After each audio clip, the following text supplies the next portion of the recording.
Fox Sports. We are Baltimore. We are Ohio. Spring is in the air as the Tribe invades Minnesota, looking to open up the offense as the weather warms up. Cy Young winner Corey Kluber would like to see some runs as well, as the Indians have provided him with just 3 runs of support in 2 starts.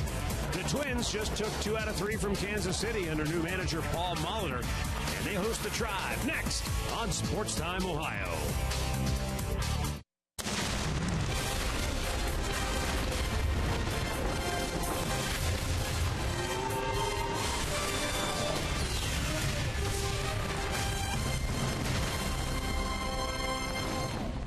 From the heart of the Twin Cities in downtown Minneapolis, Minnesota, it's Target Field, and tonight the Indians invade for a 3-game series against the Minnesota Twins. Hi again, everyone. Matt Underwood alongside Rick Manning. Tribe trying to get this 10-day road trip started off on a good note, and they've got the Cy Young Award winner on the hill, Corey Kluber. And Rick, he's trying to extend a streak that began last year. 7 consecutive starts, 6 innings at least, and 2 earned runs or less allowed. Well, he's been fine in his first 2 starts. He's been matched up against a couple of tough left-handers, Dallas Keuchel and then David Price, and he's only given up 2 runs in each start. He certainly has pitched well enough to win, but the offense hasn't been able to generate any runs for him, so hopefully he'll go out there, pitch his normal game. He is 4-2 in his career against the Minnesota Twins. He'll be matched up against a right-hander this time, Mike Pelfrey, who is 1-1 in his career. He had elbow surgery and missed most of last year, so he hasn't won in almost a year. Well, this is an Indians ball club that won the season series against Minnesota last year, but here in Minnesota, this is a pretty decent Twins bullpen. They only gave up 10 earned runs in the 9 games played here a season ago. When we come back, we'll find out if Michael Brantley is ready to get back in the starting lineup when Indians baseball continues here on Sports Time Ohio. Cleveland Indians baseball is brought to you by WB Mason, the official office supplier of the Cleveland Indians. By McDonald's, I'm loving it. By your local Toyota dealers. Visit buyatoyota.com. Toyota, let's go places. And by the injury lawyers at Elk & Elk, proud sponsors of the Cleveland Indians. Call 1-800-ELK, Ohio.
spectacular April evening here in the Twin Cities as we welcome you inside Target Field for the series opener between the Indians and the Minnesota Twins. Michael Brantley is back in the starting lineup. Let's go downstairs to Andre Knott. Andre, why DH not in left field? One step at a time, Matt. He's going to DH tonight. It's basically the doctor's orders, guys. He worked out yesterday. He's missed 6 of the first team's 8 games. He wants to be out in left field.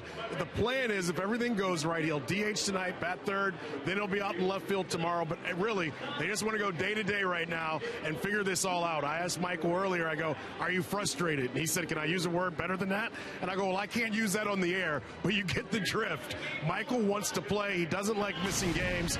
He admitted he may have pushed it on opening day or at our home opener. He just wants to be in the lineup. So he's going to DH tonight, and hopefully he'll be out in left field tomorrow. All right, baby steps. Makes sense. It sounds good to me. I'll tell you, it's just nice to have that bat in the lineup hitting third. So, yes, baby steps is right. He's in the lineup DH, and hopefully tomorrow he'll be in left field. All right, it's the Indians and the Minnesota Twins. All set. We'll be back with the first pitch from Target Field coming up next.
All right, just about ready for baseball here in Minneapolis. Indians and the Twins getting ready to go head-to-head. Torrey Hunter back here in Minnesota, where it all began for him in his career. Now, one of the elder statesmen, if not the elder statesman, yes, on that ball club, trying to provide some leadership under a brand new manager this year, but a very familiar baseball name in Paul Molitor. But the Twins off to a rough start, 3-6, but they sort of righted their ship in a hurry. Lost their home opener to the Kansas City Royals, got drubbed 12-3, and everybody was really low. Then they bounced back and win the next 2 against Kansas City. Yes, they did. And, you know, coming home, they had a rough road trip, but they played Detroit and they played Chicago. And, you know, they haven't scored.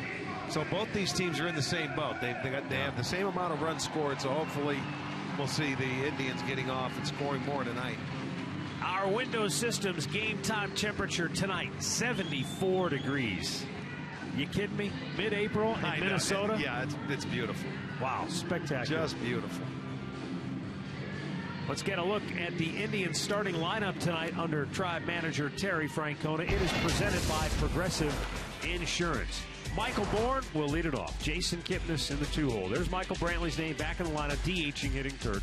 Carlos Santana will bat cleanup. He has made himself right at home in this ballpark in his career. Brandon Moss, David Murphy, then it's Lonnie Chisenhall, Roberto Perez, and Jose Ramirez. So that's 8 left-handed bats in the lineup tonight for Cleveland. Well, the Northern Ohio Honda dealer's starting pitcher for the Twins tonight will be 31-year-old Mike Pelfrey, 6'7", 240 pounds, making his second start of the year. His first one came against the White Sox, went 5 innings, 7 hits, and 4 runs. And he's making his 5th career start against the Cleveland Indians, and his career record is 1-1 with a 2.86 ERA. So he has had a little bit of success, but he missed all of last year. He had elbow surgery, so he only made 5 starts. So he's trying to come back and get a win. And he already been almost a year.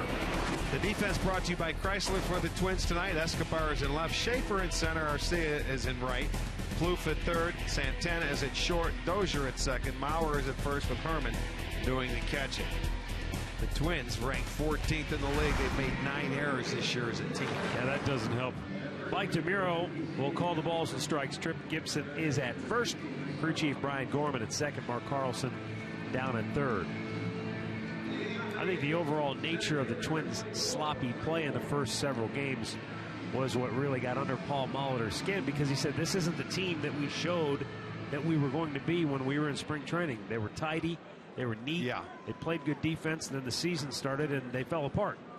Well, you can't, he will not put up with sloppy defense.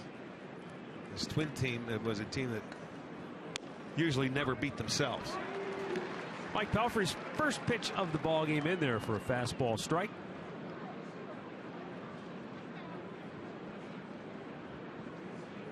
Bourne takes another strike. It's 0-2.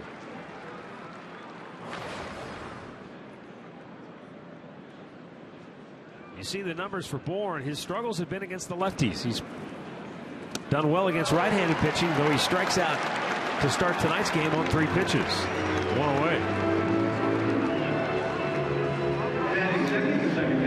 There's the keys to the game. Tonight brought to you by Wayside Furniture.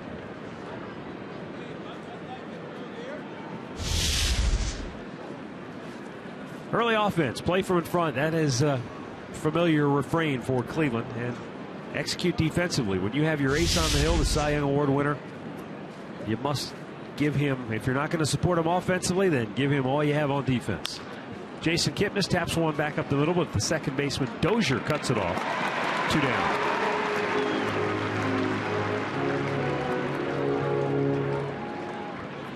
Yeah, the Indians have had 3 leads this year, and that's all 3 wins.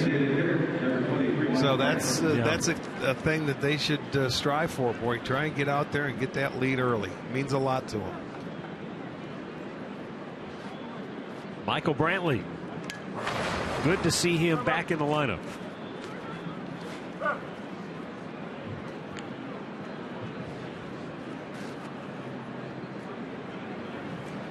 He's missed 6 out of the first 8 games. Doesn't sound like a lot, but early in the season you do wonder where his timing is at with the time that he has already missed. The 0-1. Out of play, and he's in the hole, 0-2. Pelfrey has come out throwing strikes here tonight. Yeah, 6 pitches, 6 strikes. And Brantley had to take that first pitch because Kipnis swung at the first pitch and he had 4 pitches and 2 outs, and 1 coming on the strikeout. So he almost had to take that first pitch.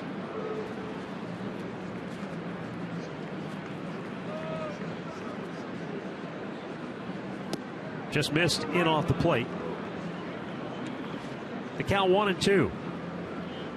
Rick Anderson, the longtime pitching coach, no longer here, but it's as though Mike Pelfrey is channeling his former pitching coach, the way he's attacking the strike zone here at the outset. Now the 1-2. Inside, just off the plate.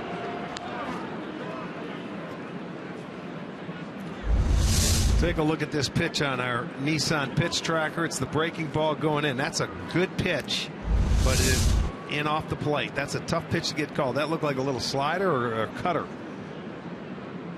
Tough one to lay off. Just off the outside corner. And there's that great eye that Michael Brantley has. The count is now full.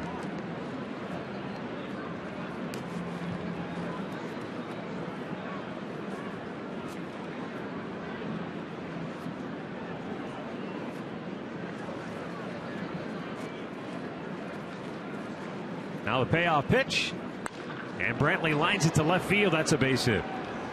Well, he made him throw it on the plate. He got a pitch to his liking. A pitch down. Looked like it had quite a bit of the plate. Brantley comes right back with a base hit. Didn't take him long, and the good at bat. He was down 0-2, worked it to 3-2, but a good fastball down. Looked like it was trying to sink away, and Michael stayed on it. Gets the base hit. Welcome back. He's aboard with 2 down now for Carlos Santana. And as I mentioned with the starting lineup, Santana has done a nice job, especially in this ballpark. 15 career home runs against Minnesota pitching in all. And that pitch knocked it back off the plate.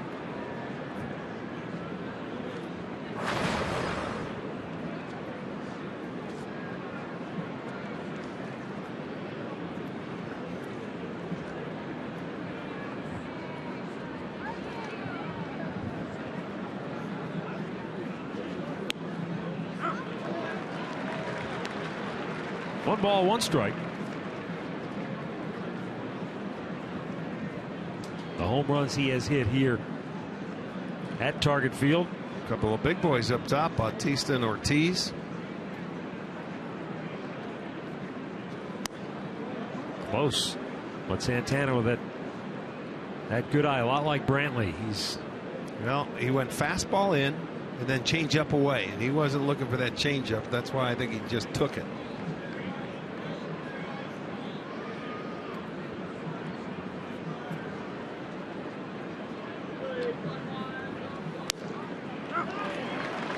That fastball at the knees, outside corner, just shaved the edge of the plate. Now it looks like it's going to have just a little movement away. That's a perfect pitch. That's one you're not going to swing at if you don't have to as a hitter. And having only one strike, that's why he did. Now they want to go inside. And the 2-2. And that's where, if you're going to go in as a pitcher, you have to miss in off the plate. That's true. You don't miss on the plate, because if you go inside, and that's a tougher pitch to get called a strike, is on the inside corner from a lot of umpires. So you're right. When you go in, you got to miss in off the plate, because he could hit one into that porch out there and give him 2 runs. So maybe that's just setting up this next pitch here. See if he throws a 3-2 changeup away. Runner goes, 3-2 pitch. Yeah, that's what it was. Caught it off the end of the bat. This guy's at the center. Jordan Schaefer is there, and he makes the catch. No runs ahead, a man left. Minnesota coming to bat when we come back.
His warm-up tosses.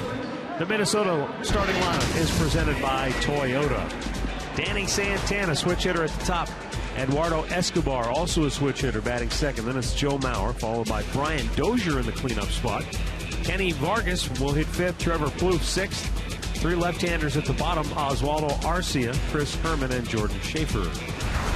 The Northern Ohio Honda dealer starting pitcher for the Tribe is Corey Kluber, making his third start this year, looking for his first win. He's 0-1, pitched well in his first 2 games, 4-2 in his career against the Minnesota Twins, and he was 2-1 last year. Danny Santana looks at a strike outside corner at the knees.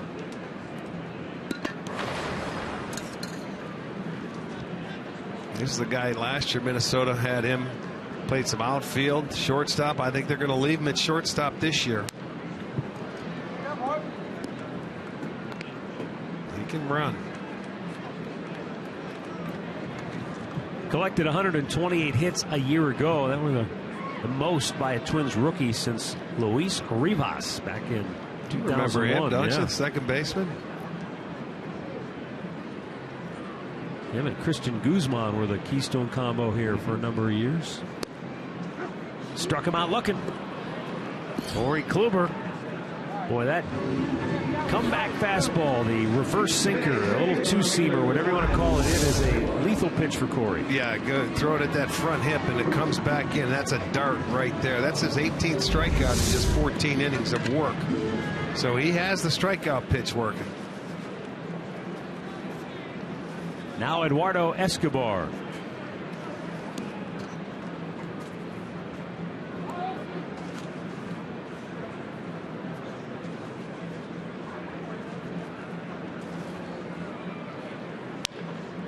Pops it in the air, left field near the line, but it's going to slice out of play as David Murphy gave it a long look. Yeah, if I'm the Twins, I'd get after that first fastball he throws. He has too many weapons he can come at you with. You know, the cutter inside. He throws that front hip, that little comeback fastball. He has so many weapons to put you away with when he gets you to 2 strikes, whether you're right-handed or left-handed. Last year, hitters had a pretty good success rate swinging at the first pitch when they put it in play off Kluber.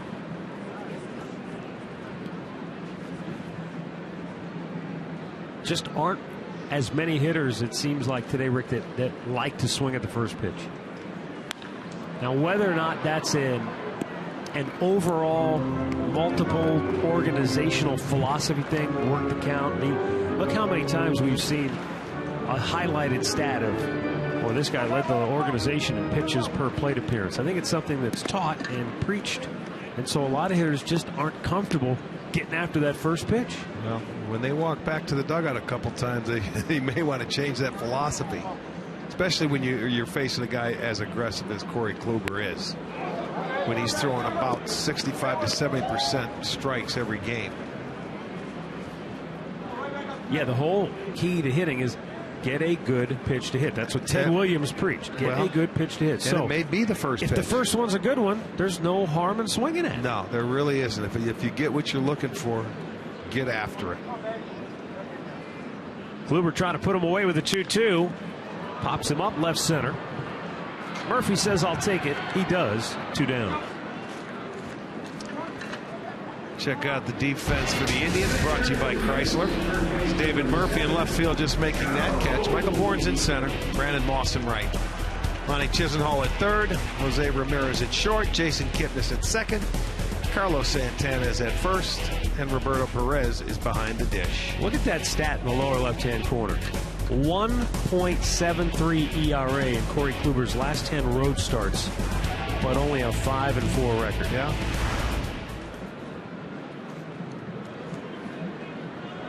That's keeping you in the game. That's all you can do. You would expect more, at least in that W column. Yeah. I know that's what you're thinking.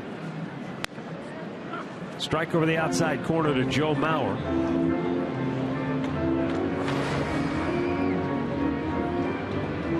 Mauer sporting the full beard here at the start of the campaign. Well, hitting third this year. He has 9 hits on the season, all singles. Nice off-speed pitch by Kluber and had Mauer swinging over the top. It's 0-2.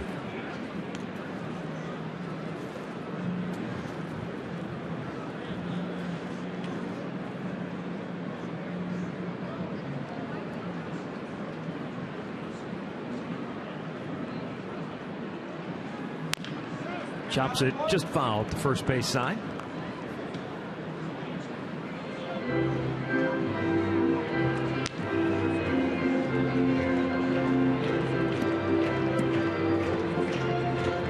You normally do not see Joe Mauer pull many foul balls. He's one of those guys that waits on the baseball and hits them. If you see foul balls, they're usually third base side, where he's tardy on them. You rarely see him pull many. 2-strike pitch, got him swinging. Boy, Kluber with a little cutter. Strikes out a pair here in the first. Twins go 1-2-3. No score after an inning.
Second inning here at Target Field. Brandon Moss will lead it off for Cleveland.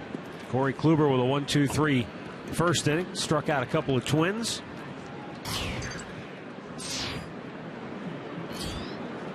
Mike Pelfrey starts him off with a breaking ball in the dirt.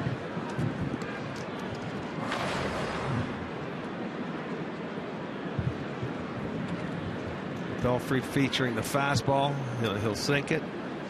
The breaking ball, slider, and also a changeup. Upstairs with a fastball, 2-0. This is a guy you want to get going for the Indians right here. Brandon Moss. Well, this is a guy he's 5 for 10 against, so why not start now? Pelfrey gets it in the zone, and it's 2-1.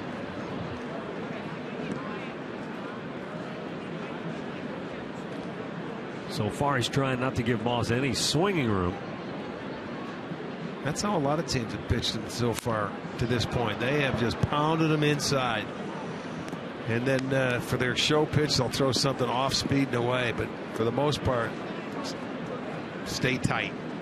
Slightly open, and that's not a bad philosophy. You know, he may chase some of the pitches up in the zone.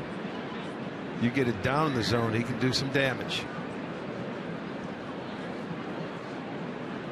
Wants that fastball in again. And Moss is called out on strikes. Good pitch. You make that pitch in there, you're going to get a lot of hitters out. Second strikeout for Pelfrey. Has a little comeback to it. Right there. That's belt high. Good pitch. There's David Murphy.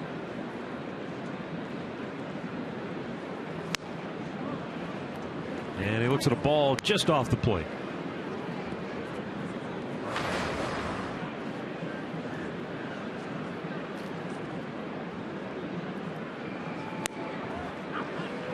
Pelfrey evens the count 1-1.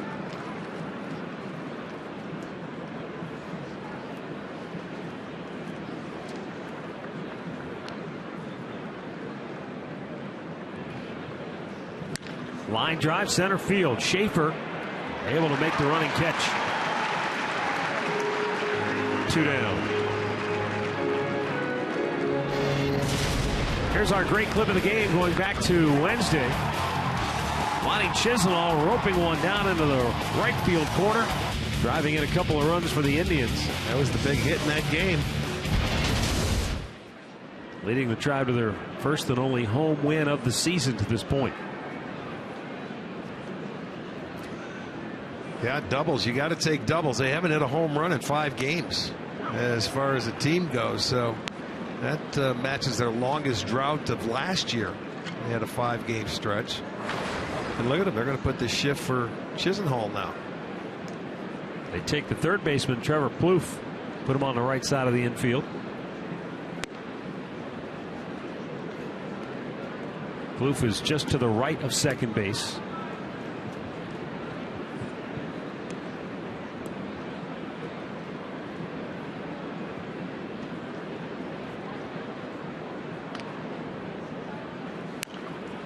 Pop back out of play.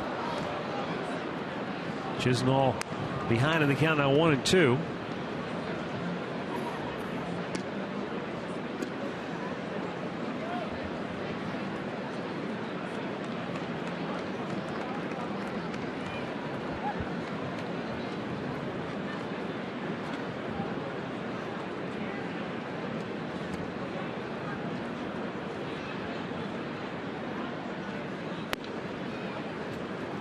Lonnie works it back to even now. 2 balls, 2 strikes.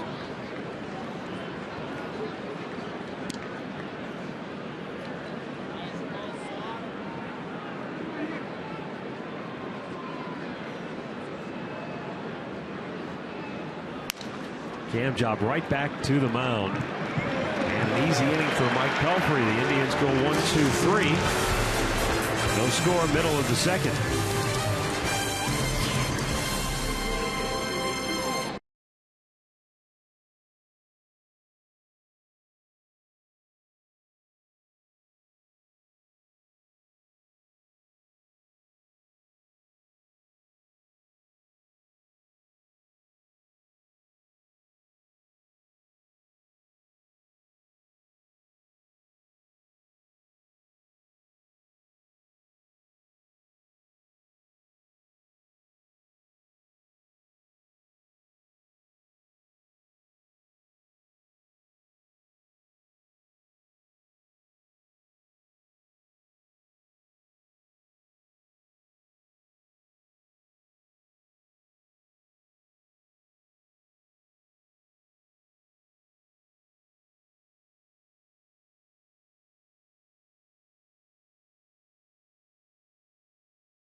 Stay connected with live radio broadcasts, stats, breaking news, and more.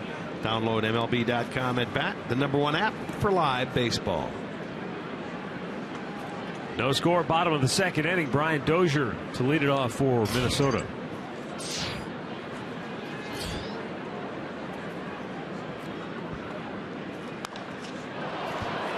Pops it up deep down the left side. And it's a foul ball. This is one guy that'll jump on a high fastball, I'll tell you that. Brian Dozier.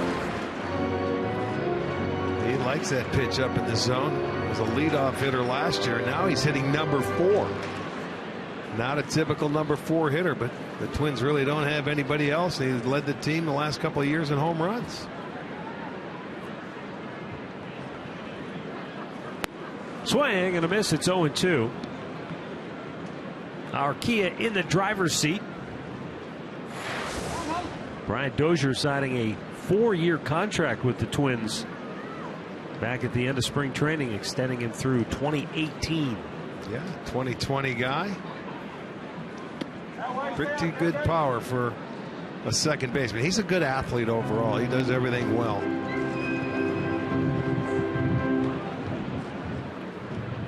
You know, I don't think they want to put, you'll see the next hitter.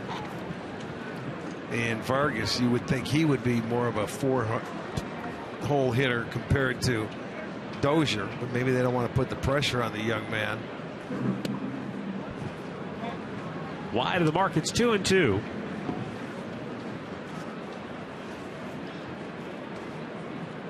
Well, it's no coincidence that the Twins won their last 2 against Kansas City, and in that series, Dozier had a couple of doubles. RBI, scored 3 runs. Swing and a miss, chased the breaking ball in the dirt. And Roberto Perez throws to first to complete the out. Third K for Kluber. 1 down here in the second. Now another breaking ball that he gets the hitter to chase. Boy, and there's the old equalizer. He had that one fastball to hit, and he hit it foul. That one was in the dirt. Perez did a good job to keep it around him where he was able to just pick it up and throw to first base. So 3 of the first 4 go down on strikeouts.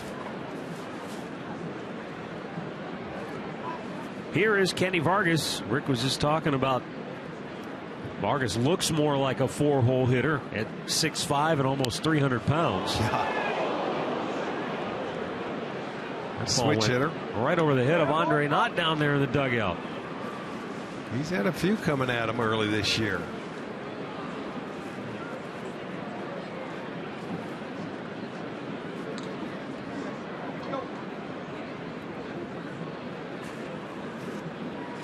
Vargas, 24 years old.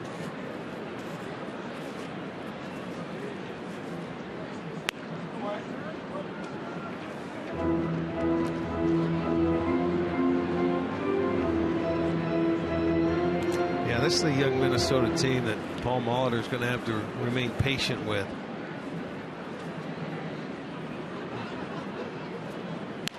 Big bouncer to first, and Santana with a nice play. Kluber right there at the bag. Takes the flip, 2 down.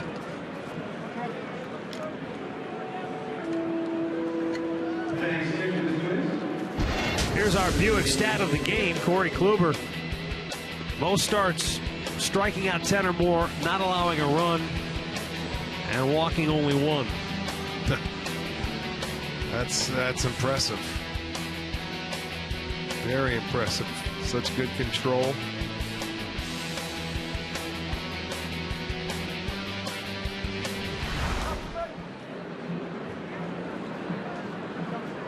Trevor Plouffe.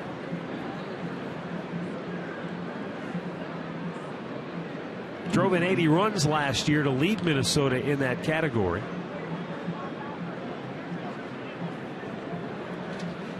Second on the team in hits, third in home runs.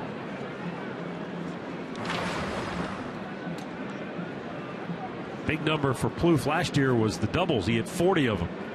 4th most in the American League. He's had success against Kluber as well. 9 for 25, a double, a couple of home runs, and 7 ribbies.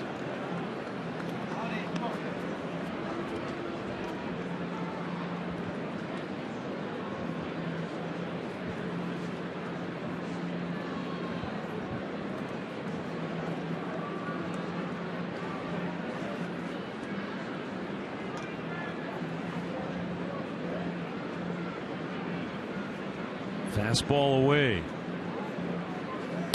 And he dots the corner. I'm sure both Kluber and Plouffe would be at a loss to try and explain to you why one has had success and the other has struggled in these head-to-head matchups. Yeah, sometimes you just make pitches, and Plouffe is a guy that, you know, he can hurt you at times. You make a mistake to him, he comes back there with that 2-0 pitch, fastball away, comes back with a good breaking ball, and now he's back into the count 2-2. You know, when you have success against certain pitchers, you don't explain it. You just, sometimes you see the ball better off a guy that could be tough for a lot of other people. It's hard to explain. Oh, man, perfect pitch. Fastball outside corner, and all Plouffe could do was watch it go by. 4 Ks for Kluber through 2, no score in Minnesota.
On a picture-perfect spring evening, Roberto Perez will lead off for Cleveland.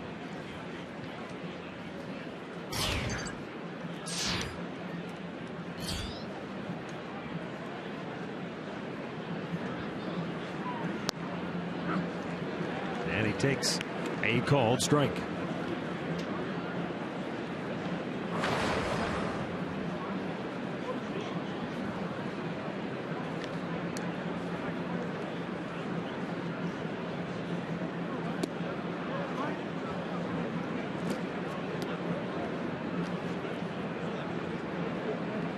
Terry Francona admits that he was a little slow to come around on Roberto Perez. He didn't quite see the potential in the young man initially that his minor league manager Chris Tremme had seen in him.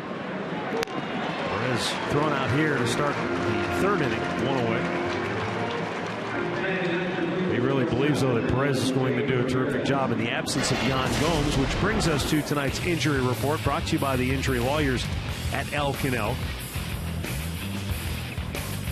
Gomes will be lost for probably 2 months at least, it sounds like. Hopefully less than that, but you never know. Nick Swisher still on the mend. Let's go down to Andre Knott. Andre, what's the latest on Nick Swisher? I know you talked to Terry Francona about that earlier today. Yes, the latest on Swisher, he played today in Arizona, reportedly made a long catch where he had to run and had to dive for it. There's a possibility in the next few days he could be put out on assignment, on a rehab assignment, and back with the team in the next couple of weeks. Well, that would be good news. I mean, look, I know it's early in the year, but it's a team right now that seems to be starved for some offense. Nick's a switch hitter. coming off obviously a subpar season a year ago. Well, the quicker you can get healthy and get back, the better off it is. It's plain and simple.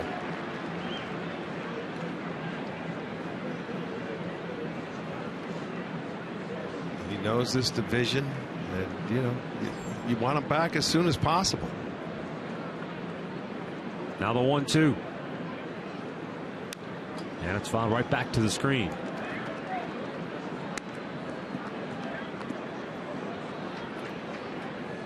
Mike Pelfrey throwing a lot of strikes here at the outset. 64% of his pitches have been strikes. Yeah, and he hasn't pitched in a while. This is only his second start, but when you toe the rubber against Kluber, you've got to throw zeros up there and hope your offense can get you a couple. To right center field, and the center fielder Schaefer called for it. Arcia, I'm not sure he heard him until the last moment. Well, he's the captain out there. This is the first game this year that Arcia is playing right field. He was playing in left field. So he gets a start in right, and he's going to come running over. But if the center fielder, if he can get there, he takes everything. He bails out at the end. But that's a little too close. You got to have a little better communication than that, as long as the ball is caught. That's the number one thing. Yeah, see what he's doing? What are you doing? Get out of my way. That's exactly what he's thinking.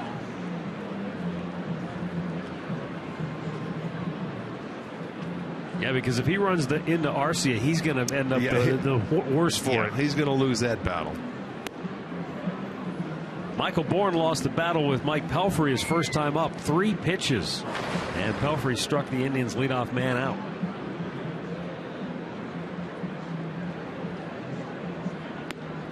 See what kind of adjustments are made second time through the order, as the Indians went just 1 for 9 first time through. Yeah, and in that one hit, it was Michael Brantley who was down in the count 0-2 and then ended up getting a base hit on a 3-2 pitch. Right back to him. Indians again are retired in order. Middle of the third, no score in Minnesota.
Enjoy a cold one on this Friday evening. To stay tuned later in the game for Miller Time, brought to you by Miller Lite.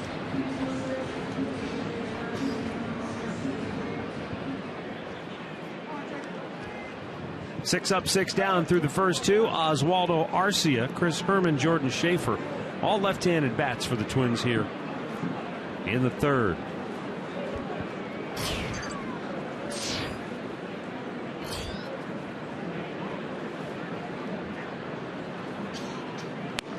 Outside corner at the knees.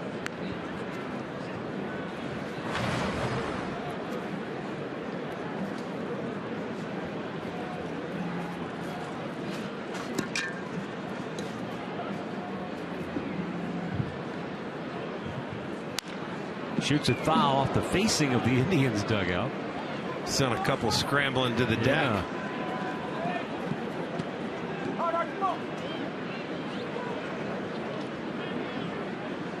I think Trevor Bauer, that ball was right at him.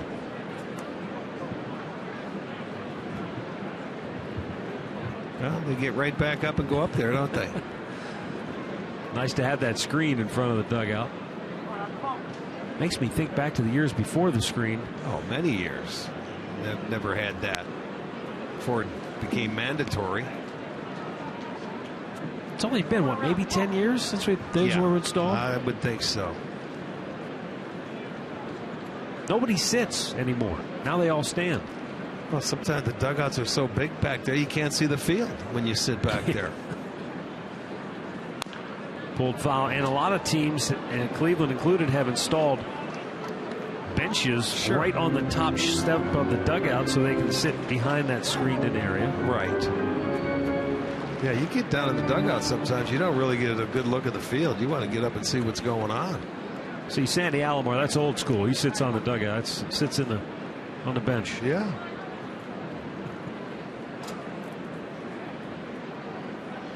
Here's the 1-2. And Arcia, late swing, strikes out. That's 5 strikeouts now for Kluber. 1 down here in the 3rd. That was an emergency hack right there. Our AT&T Uverse Rewind. There might have been some emergency hacks in this video. Corey Kluber fanned 14 Twins in this game. What was it, September 14th? Yes, it was. 21st, September 21st. I'll tell you, he looked sharp tonight, too. He came right out of the chute throwing darts. 5 of the first 7 have gone down on strikes. He's got excellent command to this point. Right back to him. Kluber has it. And he'll throw Chris Herman out. 2 down. Roberto Perez will go out to check on Kluber, but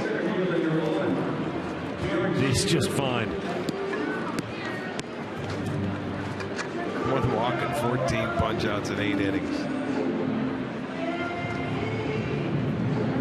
120 pitches. That seems like a lot for him, but when you get 14 punch outs. That might have been the first time Corey's ever smiled actually on the field. I mean, he is as stoic as they get. But I think that's a big part of it. You know, people may think that that's just his personality. And while he's, you know, he's never going to be Don Rickles, but let's face it, I think a big part of being a starting pitcher is never letting anybody know what you're thinking or what your emotions are. He's got a good poker face. Absolutely. Yeah, he sure does. Take me back to when you were playing. I mean, if you could sense you had a pitcher, or you know, you could smell fear, couldn't you, as a hitter? Mannerisms and things like that. Yes, the team can. You can sense it. You can see what's going on out there. But he pretty much holds. He's the same, no matter what's going on.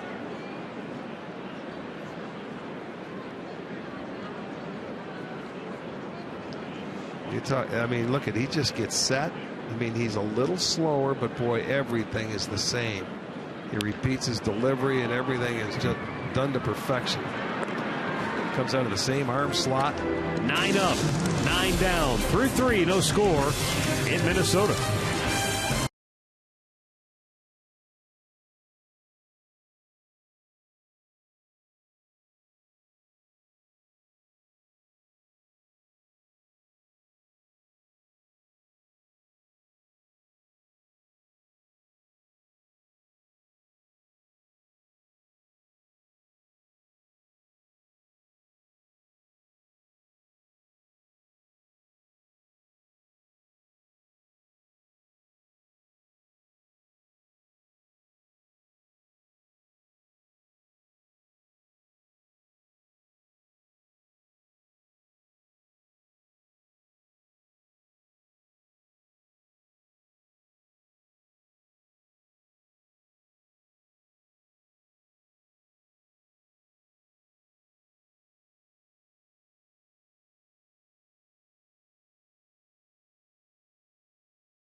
The Twin Cities. Target Field, located here in downtown Minneapolis. No score. Let's go to the fourth. Jason Kipnis grounded out his first time up. Yeah, I remember a lot of people talking when they were still in that dome, man. Oh my goodness, they're going to put an outdoor baseball here in Minnesota. April, you guys will be getting snowed out. You couldn't find a better night for baseball, can you? Well, the locals all say, though, that you get some spectacular days in the spring here. Yeah. We never saw them, though, because all those years we came here, we had to go inside. But, you know, we've had some really, really nice weather early in the season here since this ballpark opened up. Yeah, I think we're all good till maybe Sunday. Look, there's going to be a chance of rain in the Midwest. Yes, it does, no matter where you go, Chicago, Cleveland. Right. Yeah, you're right.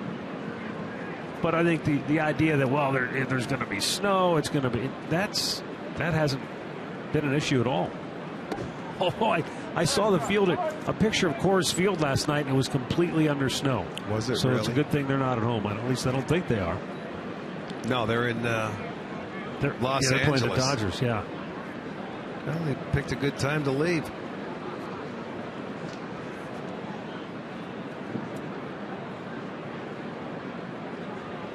Two ball, two strike count for Kipnis. And it's just in off the plate, full count. Because of the way this ballpark was constructed here at Target Field, we probably have the best center field camera look at home plate of any park. I mean, it's pretty close to straight on. A little bit low, ball four. Jason Kipnis draws a walk. First allowed by Pelfrey, second Indians base runner of the night. But the nice thing is they get their leadoff man aboard. Yes, that helps. Today's Levin player profile is on the manager, Paul Molitor. Baseball Hall of Famer, 21 seasons.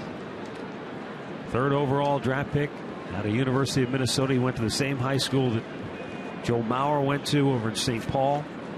But he only played a couple of years at the end of his career here in Minnesota. Yeah, I think it was 3 years here and 3 in Toronto. Yeah, you were with him for the bulk of his career over in Milwaukee. In Milwaukee, right. He came, he was, I think, 15 in Milwaukee, 3 in Toronto, and 3 here. He ended up winning a World Series in Toronto when he was there. Terrific hitter, good ball player. You know, we talked about this before when we were talking about this guy, Michael Brantley.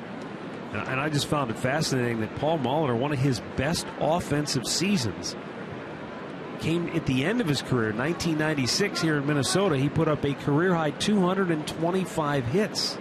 And what was he, 39 years old at that time? Yeah, he always had a quick bat.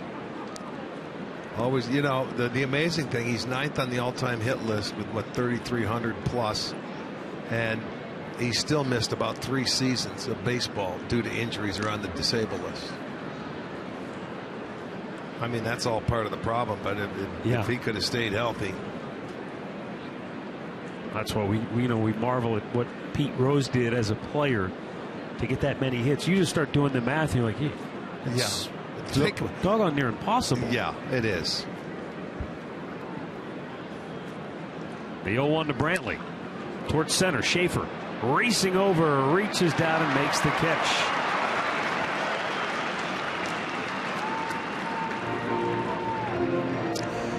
Well, our new Tribe Town MVP's Kids Club is designed for dedicated Tribe fans between the ages of 6 and 14.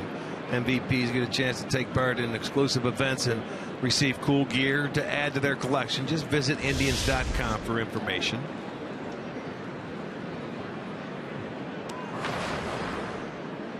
Carlos Santana flied to center in the first. It was on a 3-2 pitch. The game started with Mike Pelfrey recording the first 2 outs on 4 pitches. Then he went 3-2 to Brantley, who singled. Then he went 3-2 to Santana. And then Santana flied out the center to end that first inning. And then after that, he really settled into a good groove before walking Jason Kipnis to start this inning. He had retired 7 in a row before that walk. We'll see if the Indians can make him pay for that sin. Quick throw to first, and Kipnis back with a dive.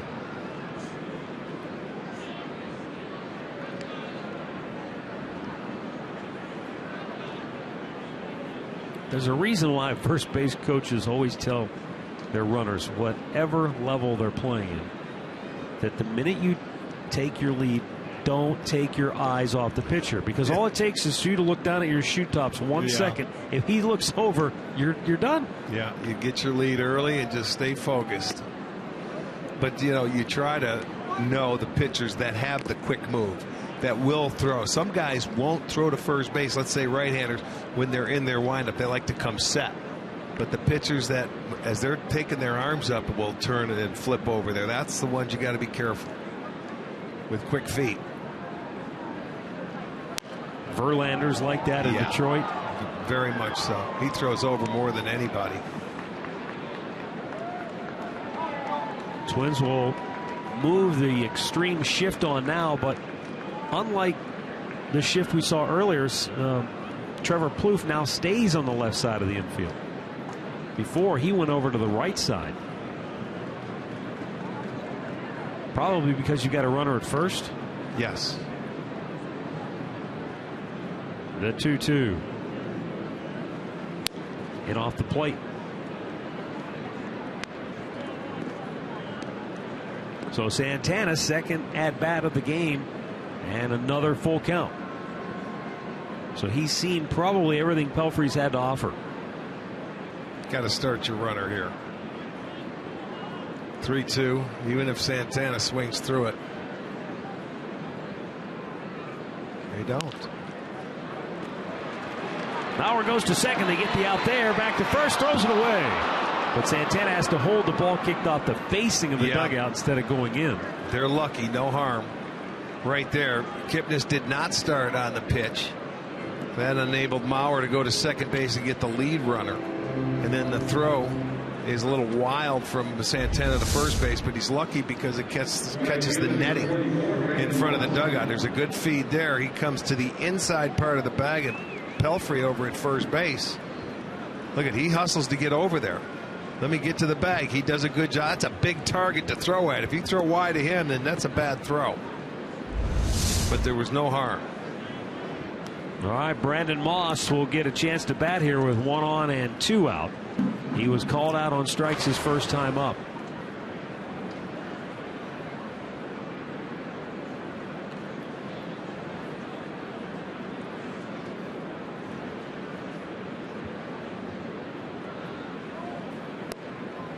Low and away, ball 1. Let's go down to Andre.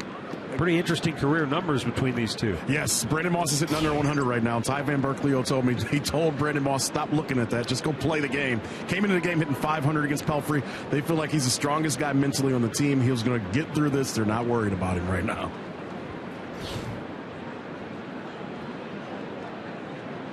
The 1-0 pitch. Out of play.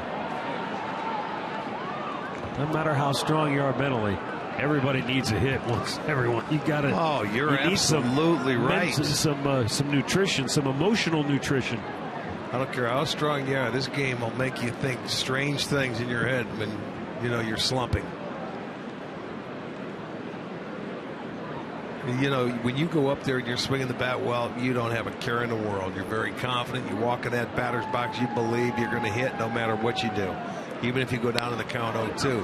When you're slumping, it seems like the pitchers are making every pitch for strikes. You're always battling. You're always hitting from an 0-2, 1-2 count. I know this is going to sound oversimplistic, but if they're jamming him, I mean really busting him in, do you try to back off the plate a little bit? Well, you got to make adjustments. He has to make adjustments. Runner goes.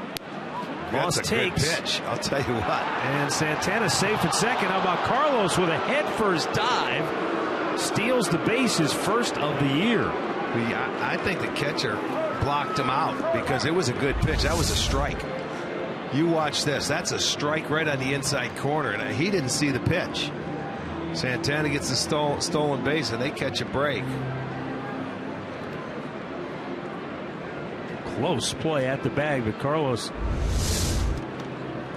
in there safely. And now the Indians have a runner in scoring position with 2 down for Moss.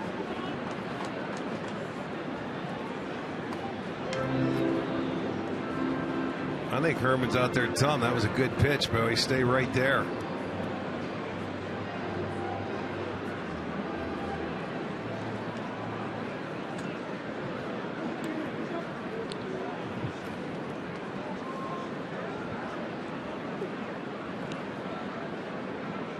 Now the 2-2. Went to off speed. Yeah, change up. The other thing was really floating in there, wasn't it? Well, a couple got away from him. He didn't really finish it out in front, and that thing took off. Up and away through Santana. 3-2 change up his first at bat, but I'm thinking he's got to go try and bury Moss inside again. That's where they set up. No, yeah. Almost hit him. It's ball 4. And the Indians have 2 on with 2 out. Second walk of the inning. And we'll bring up David Murphy.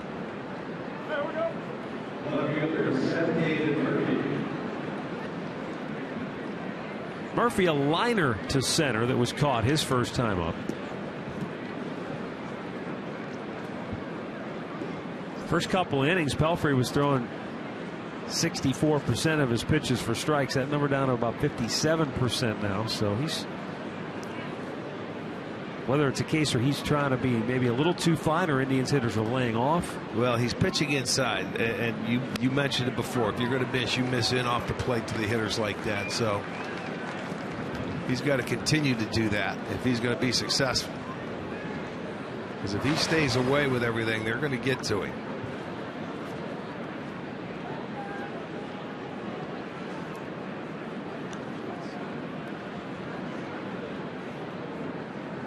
Upstairs and away, 1-1. Yeah, that changeup, he's not. No feel for it, really. Yeah, he's spinning off of it, it looks like. He's a big guy. He's 6'7". Really got to finish that pitch off. Starts out, you can see the ball in his hand with a split grip.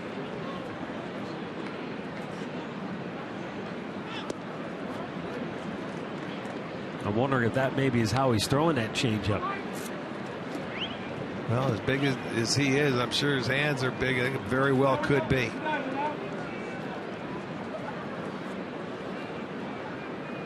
Two on, 2 out. David Murphy in a good hitters count here, 2-1. Only 1 hit so far for the Indians. That belonging to Michael Brantley back in the first. Got a piece of the catcher, Herman, on that foul ball.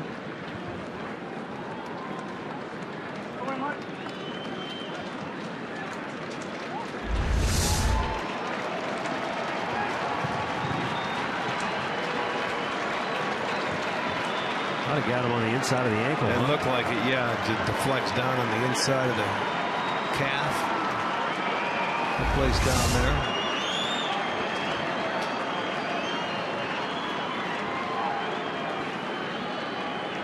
First time tonight a runner has been in scoring position. And the Indians cash in. Here's the 2-2 to Murphy. Full count. Lonnie Chisenhall would be next.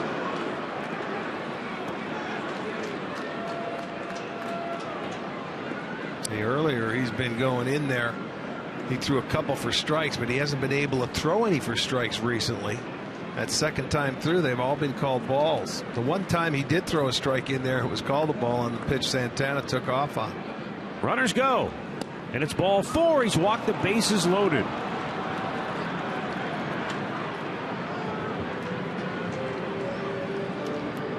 And out comes the pitching coach, Neil Allen.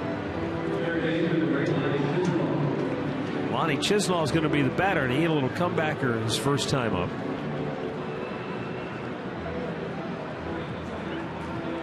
But an early moment of truth in this game now for Mike Pelfrey as he's created this mess for himself. Neil Allen, you may remember, a National League pitcher most of his career. He did have one brief stint with the Indians back in 1989.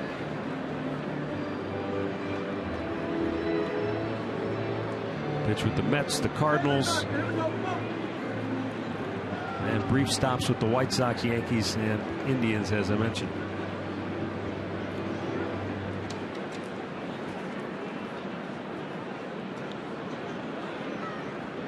But talk about a tough act to follow, though.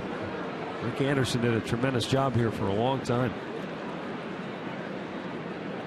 Yeah, he did. With that whole staff, every time they'd come out, a lot of control, not a lot of walks. And that's what the Indians have. Lonnie launches one to right. Back goes Arcia on the front edge of the warning track, makes the catch. So the Indians load them up on walks, but they leave them loaded as we head to the bottom of the fourth. Corey Kluber has faced 9 Twins in the first 3 innings. He's retired them all, striking out 5.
Tickets start at just $10 for kids 12 and under with the purchase of an adult ticket.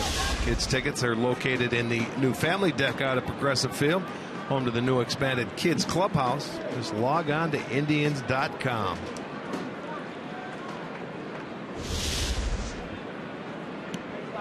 Danny Santana, Eduardo Escobar, Joe Mauer, top of the order for Minnesota here in the fourth. Santana called out on strikes his first time up.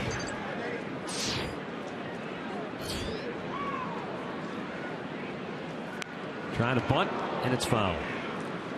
Well, they need a base runner. I don't blame them. They're trying to do anything they can to get somebody on base. Well, only 4 guys put the ball in play their first time up against Kluber. Yeah.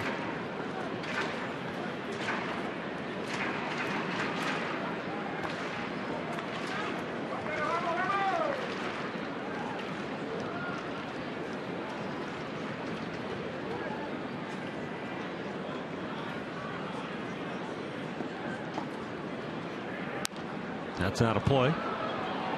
And a count quickly 0-2.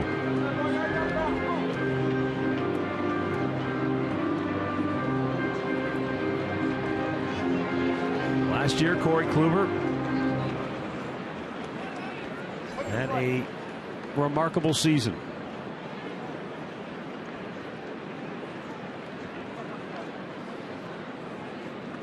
The 0-2 delivery fouled away. He became only the 4th big league pitcher since 1987 to post 18 wins, a sub 250 ERA, and striking out at least 260 batters.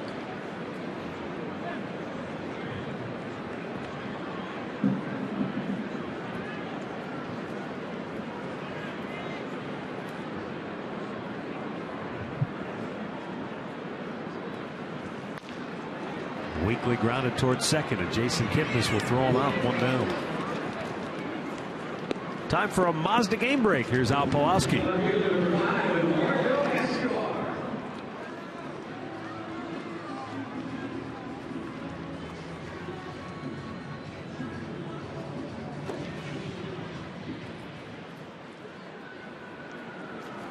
Good stuff, Al. Well, good stuff is right. Fireworks. Love the early testiness between those two. Well, there's been a few teams that have gotten after it early this year. And, you know, they're going to play many more times. Well, Kansas City and Chicago on opening day were getting after each other. Yes, they were. Eduardo Escobar flied to left his first time up.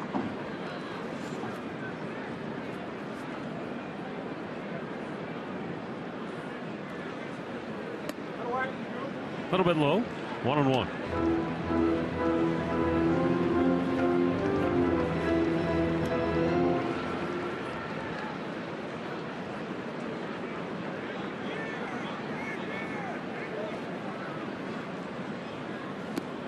Escobar swing and a miss at an off-speed pitch that was in the dirt, and he's in the hole 1-2.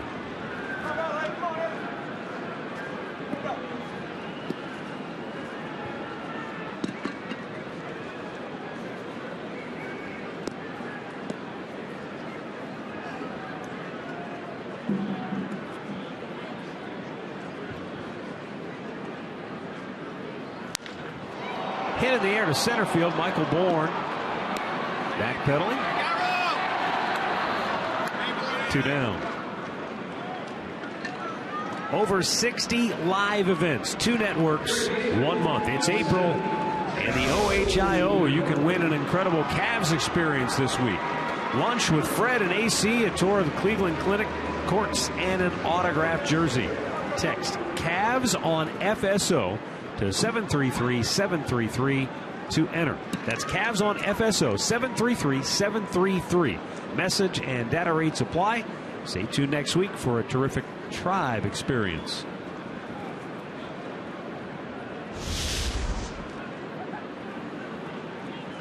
Two down now for Joe Mauer. And fouled it off of his foot.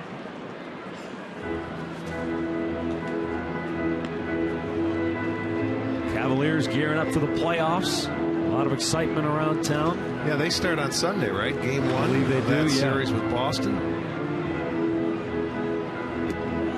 Good luck to them.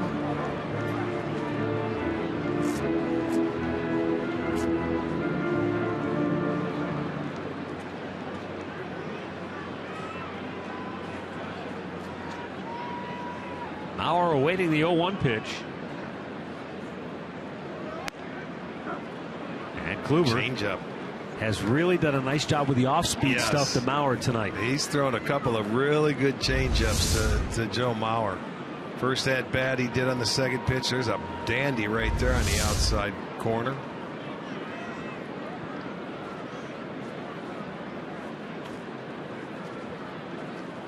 Now the 2-strike pitch.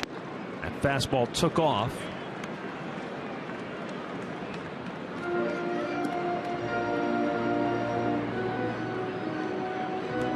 If I remember right, first at bat, it was a breaking ball down in the dirt that he got Mauer to chase.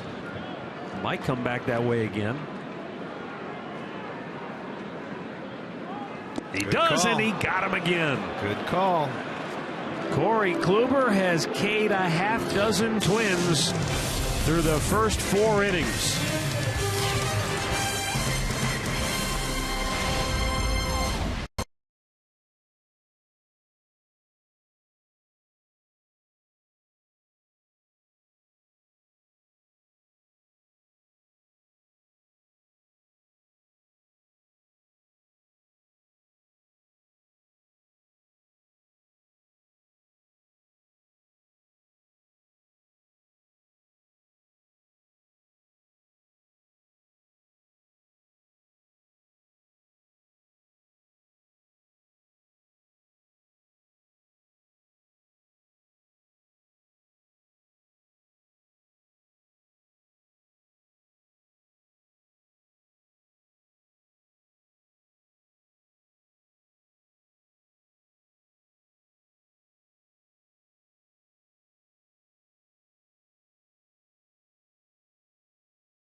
your Northern Ohio Honda dealers. By the Cleveland Clinic. Call for an appointment today. And by the game-changing all-new Ford F-150. The future is tough.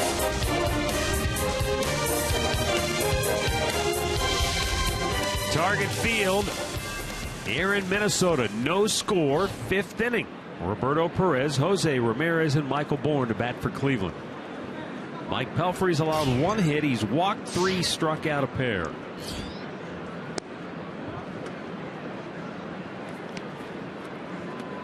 He got out of every pitcher's worst nightmare. Walked. Yes. The bases loaded, but survived. And Lonnie Chisnell just hit it off maybe just off the end of the bat a little bit. Yeah, he walked the leadoff man and was able to get a couple of outs and walked 2 more, but they couldn't get him. Still only giving up 1 hit. Yeah.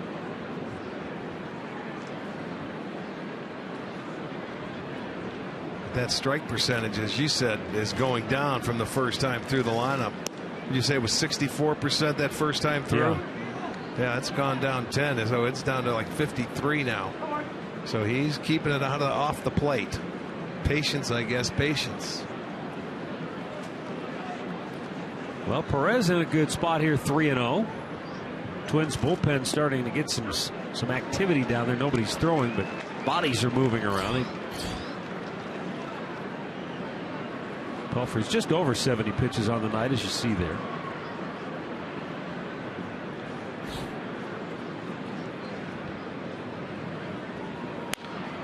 Foul right back to the screen. That's the one you want to get after when you're a hitter if you like it. 3-1.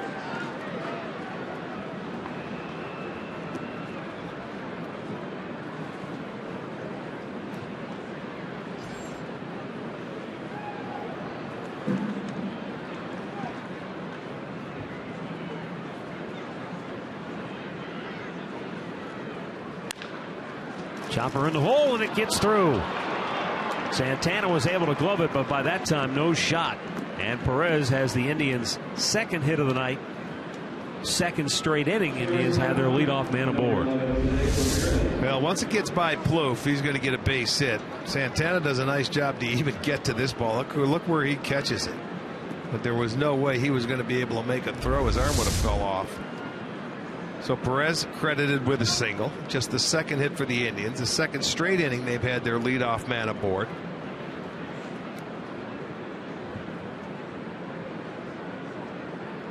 Up comes Jose Ramirez, who flied to center. Back in the 3rd. I started saying this during Roberto Perez's first at bat tonight, about how Terry Francona was kind of slow to come around on him.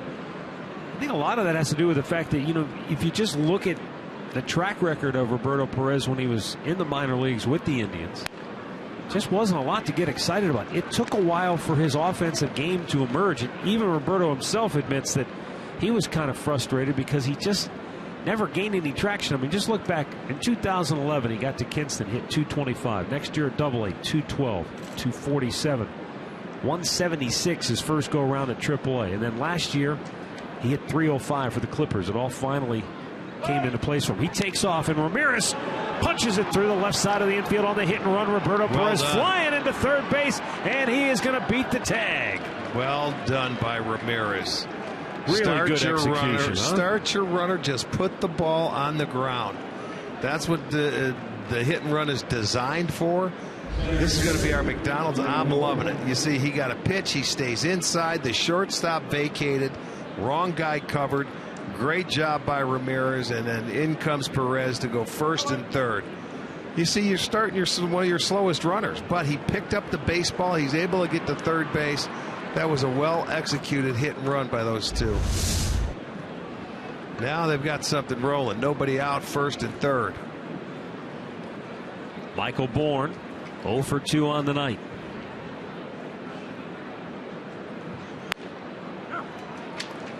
Takes a fastball for a strike.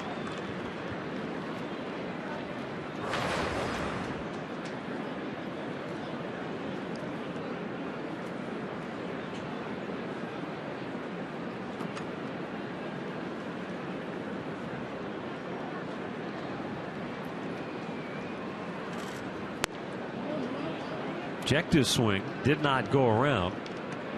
They count 1-1.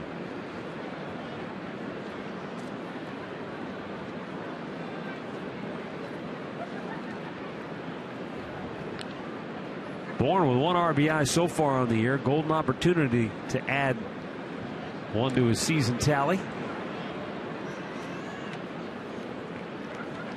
Jose Ramirez, by the way, is a perfect 3 for 3 stealing bases on the year.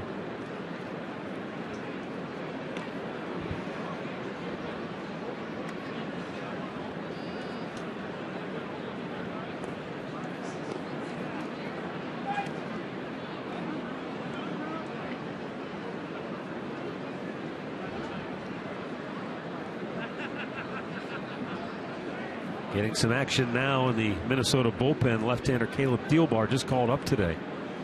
The 1-1. Up and off the glove of Herman. He can't find the ball. Here comes Perez. He will score. Heads up play by Perez. He picked it up. Ramirez was automatically going to get down there. And when he popped it up and that glove popped out of the glove, I don't think he saw it. They're going to score that a wild pitch, even though Herman had his glove on it. Yeah, but that's a tough play to handle. He had to jump up thinking it was going to get out of the way, and he just lost it. And that I agree. That's a wild pitch. He can't find it. Perez, a good job of base running. Even though you don't have speed, you can still become a decent or a good base runner. In this inning, Perez was. 2-1 to Bourne. Trying to bunt. Jabbed at it, and now it's 2 balls and 2 strikes.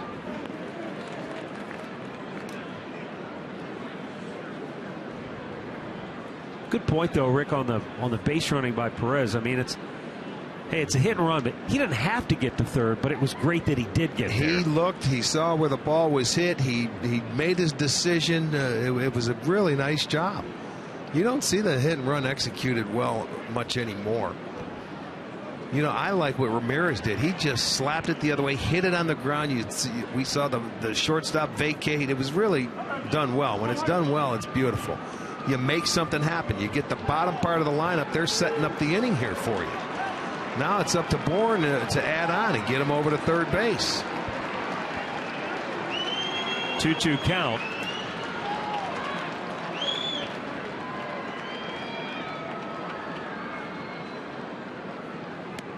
Just off the outside edge, a full count now from Michael.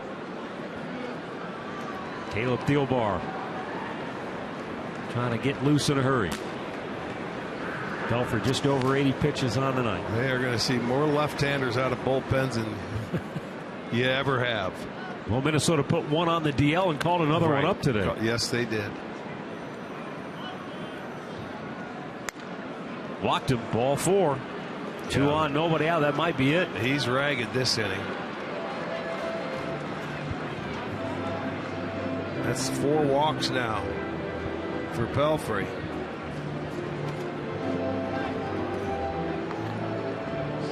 Let's go back and take a look at that hit and run of the execution.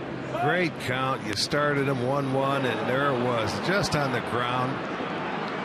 And you can see that was a beautiful job of getting all the way to third base, and then he reads the pitch well. He sees it. He sees it, and he, you know, with his speed, he knows he's got to make sure before you go home. But he picked it up in time to go ahead and take it, and Ramirez went to second, so that plays big in this inning.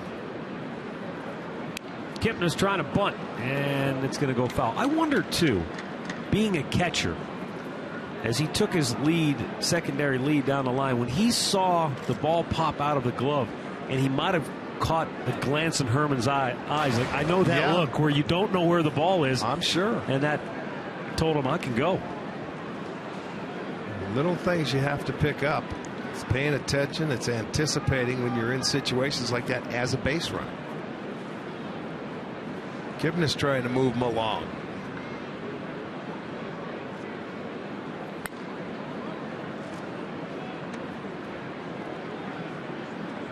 Now, Mike Pelfrey has pitched inside, and he's done it pretty effectively tonight.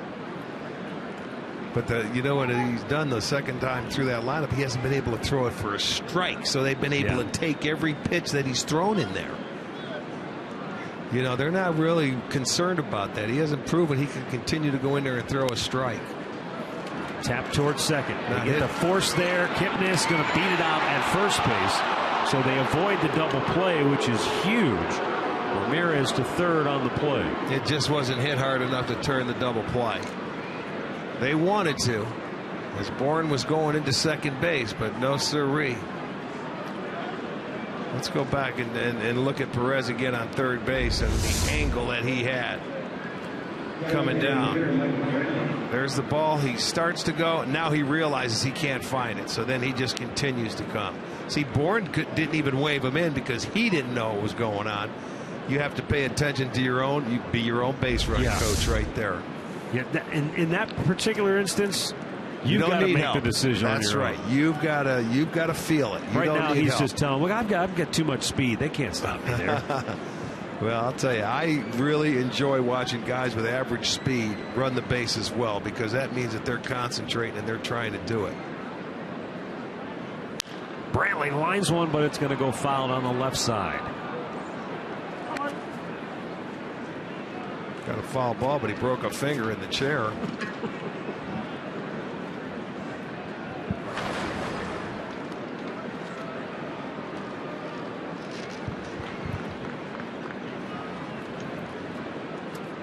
Brantley knows this at-bat is all about execution, trying to get that run home from third at a minimum.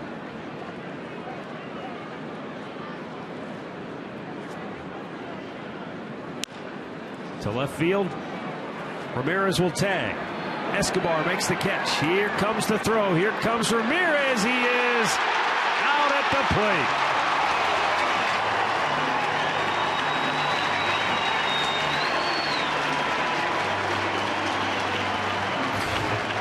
Just not quite deep enough. Escobar comes up with a perfect one-hop throw to the plate, and Ramirez is called out.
At our new two-story bar with our $13 district ticket, which is presented by Sports Time Ohio.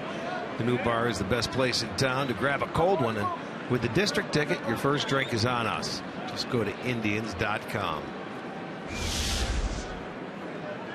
Brian Dozier struck out his first time up. Corey Kluber has struck out 6 in the first 4 innings.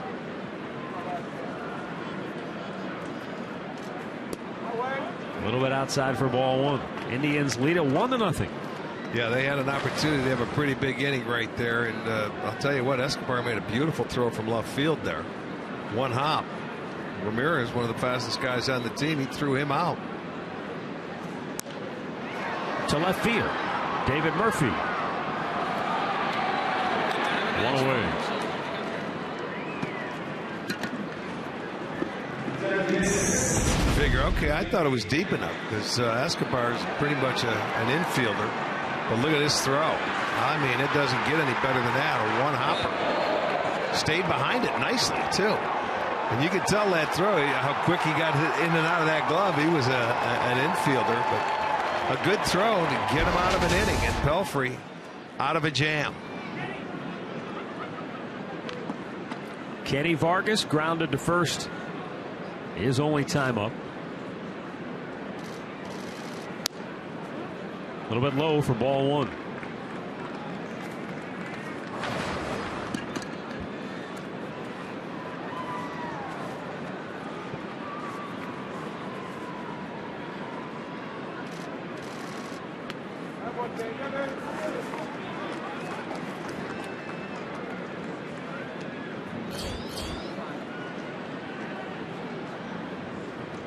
You know, after Pelfrey got out of that inning, Twins set, or they had the left-hander Caleb Thielbar up, and he's now down. The right-hander up.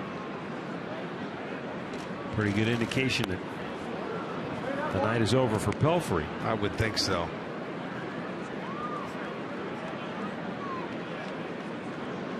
Night's just beginning for Corey Kluber. He has been locked in from the first pitch. Yes, he has, from that very first hitter.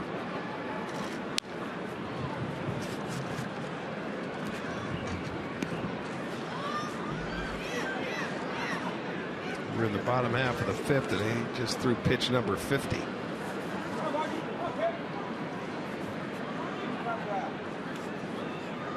"36 of those 50 have gone for strikes."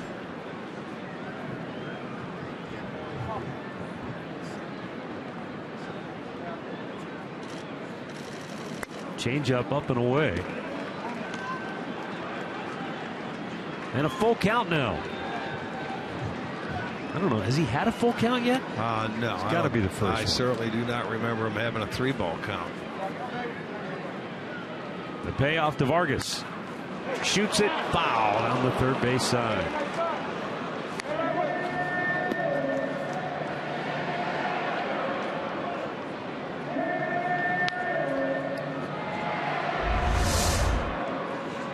I'm going to go down there and work it. That was a good swing on that pitch. Sliced foul.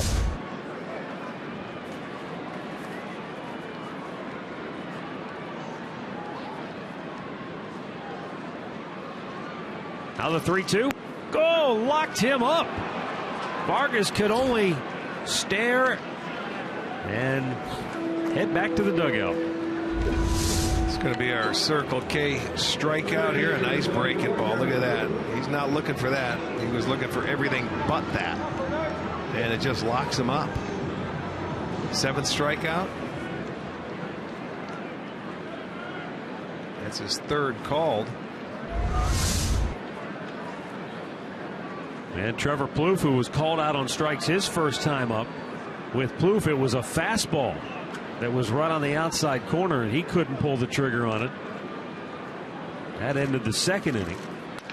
Swings to the first pitch, bangs it to short. Ramirez will throw him out. Twins are erased quickly here in the 5th. Kluber continues to mow him down. 1-0 Cleveland.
on to the 6th inning of play. It's the Cleveland Clinic call to the bullpen for Minnesota.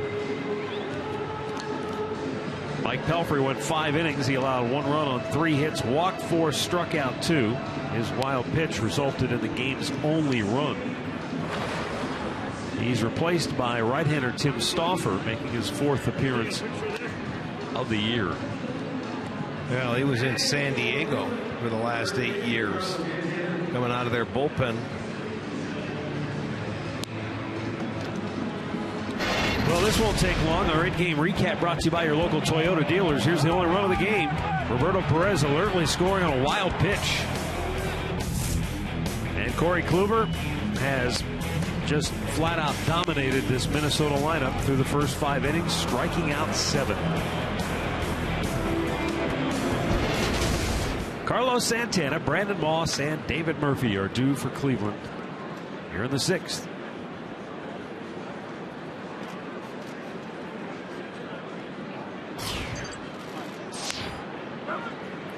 Over the outside corner, breaking ball for a strike. Santana flied to center in the first, bounced into a fielder's choice in the 4th inning, ended up with a stolen base, but stranded at 3rd in that inning.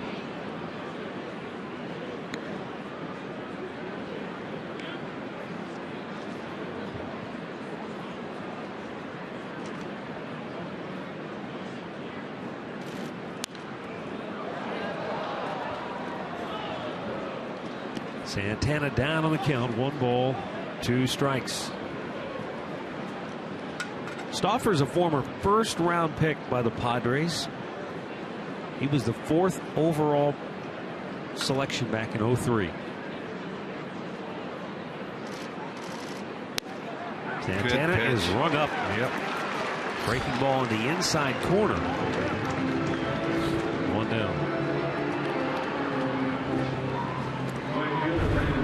Our T-Mobile game changer. Boy, there was a lot of conjecture about what was going on with Chris Bryant at the end of spring training. The Cubs chose to send him down rather than put him on the big league roster. He got called up today, batting cleanup, a day that he'll never forget, both good and bad. Brandon Moss sends one deep left field. Over is Escobar, looking up, it is gone. Brandon Moss with his first home run of the year makes it a 2-0 Indians lead.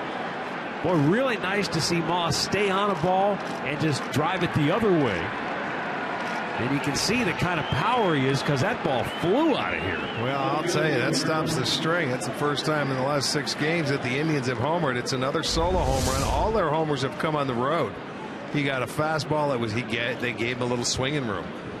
Mike Pelfrey, when he was in there, he didn't give him much to swing at. They left this ball out over the plate, and he took advantage. Finally gave him some swinging room. Yeah. I mean, they've been just smothering him inside all throughout the early part of the year. Now David Murphy takes outside corner, a called strike.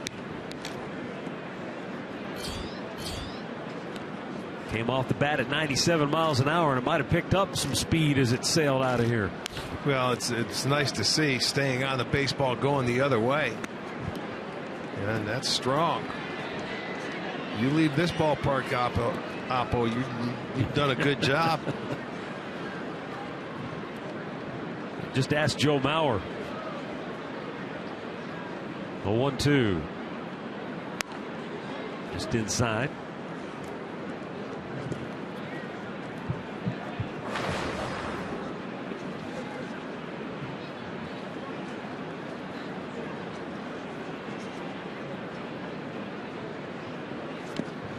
Did he chase?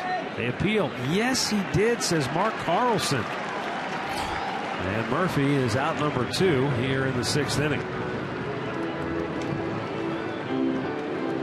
Let's take another look. I wasn't convinced from high atop the ballpark.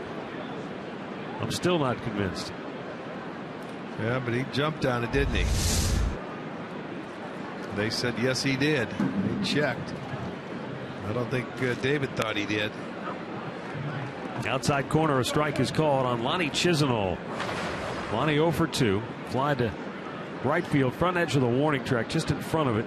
Back in the 4th with the bases loaded and 2 down.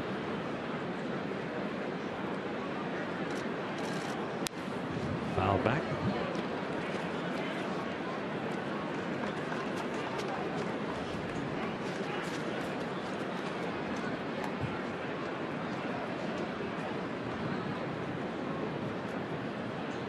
Four years ago, Tim Stauffer was the Padres' opening day starting pitcher.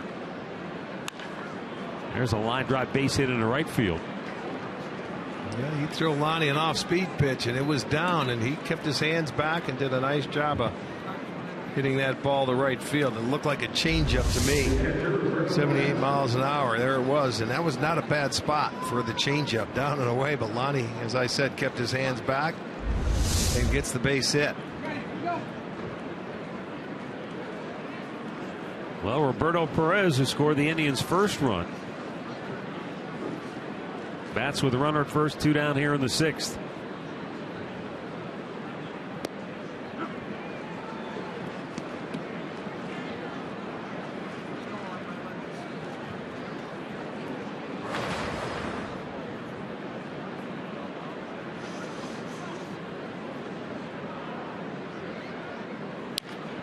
Pulls it foul, and he's in the hole 0-2.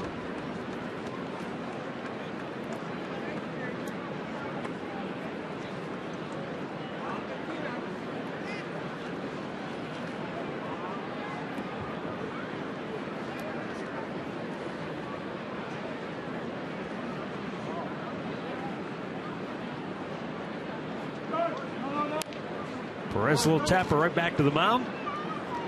And the inning is over. But Brandon Moss drives one out of here. He goes oppo. And the Indians lead is 2-0, middle of the 6th.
Guarantee some of the most exciting promotional items this season by purchasing a promo pass. For an additional $5, promo passes ensure fans get a promotional item no matter what time they arrive at the ballpark. Go to Indians.com and check it out. Oswaldo Arcia, Chris Herman, Jordan Schaefer, hitters 7, 8, and 9 in the Twins lineup to bat here in the bottom of the 6th inning. Corey Kluber has struck out 7 through the first 5 innings of play. There's a liner to right, and the first hit of the night for Minnesota. Arcia with a leadoff single. Twins have their first base runner after 5 perfect frames from Corey Kluber.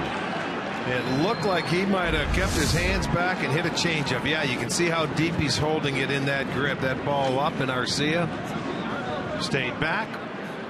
We'll get the first hit of the night for the Twins.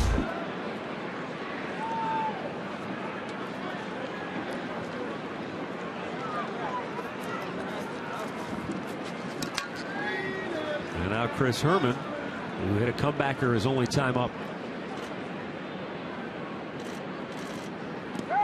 Gets away from Perez, and down to second goes Arcia.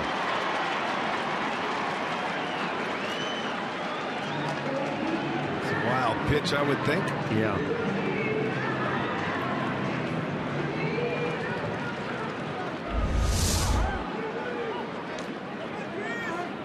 Backhanded ball down in the dirt.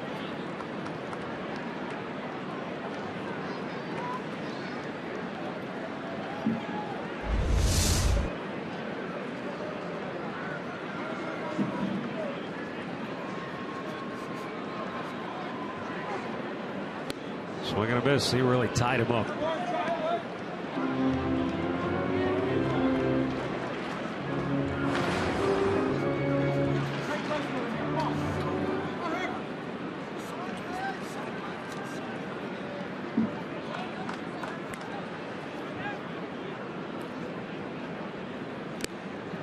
Same pitch. Yeah, stay right back there. at him.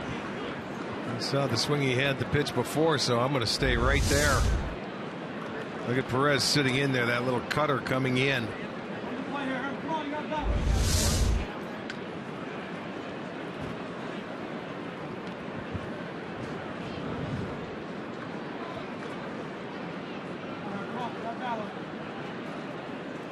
Kluber with a 1-2. They're going in further. Fastball is up high, and Herman able to lay off for now. 2-2.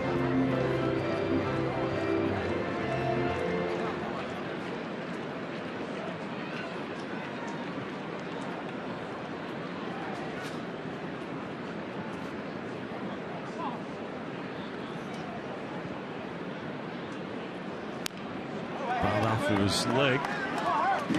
Count stays 2 balls, 2 strikes.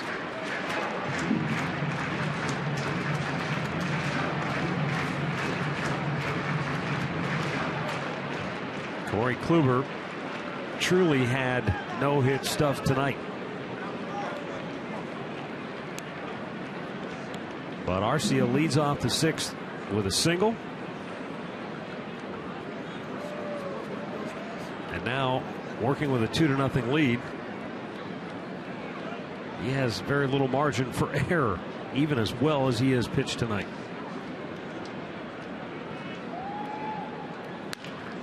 Base hit into right field. Coming around third. Arcia will be waved home. Moss's throw nowhere near the mark, and down to second base. The tying run gets into scoring position. You cannot make a mistake like that. The guy gets a base hit. Kluber tried that cutter away, and what it does, it went into the barrel of his bat, and he was able to find a hole to right. But to throw home by Moss, that's the tying run at home plate. You have to keep him from getting to second base. Keep the double play in order. There's nobody out. Let's watch the throw. I don't know if Perez was up there able to get this ball, and it was offline. He went out as far as he could. That's just a bad throw from right field. That's your main concern. It's not the guy going home. It's that runner at home plate, which is the tying run when you get later in the game. And now you take away the double play. There's still nobody out. They have a chance to get him over, get him in without getting a base hit, and they can tie the game. Well, Jordan Schaefer, everybody in the park expecting him to bunt. Indians pinching at the corners.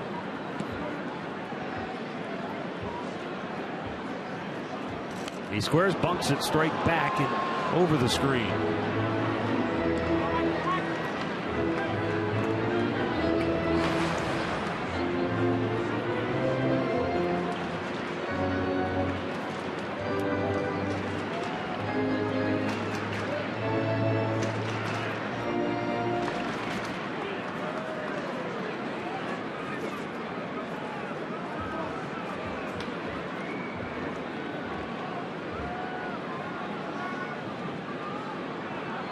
Now Kluber steps off, wants to go through it again with Perez.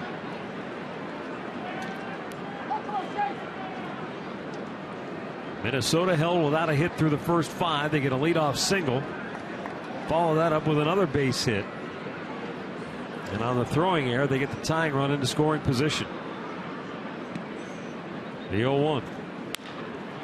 Up the middle, Ramirez going to go to third. He's called safe. And Lonnie didn't keep the tag on him. Otherwise, he'd have had him out because he fell off the base.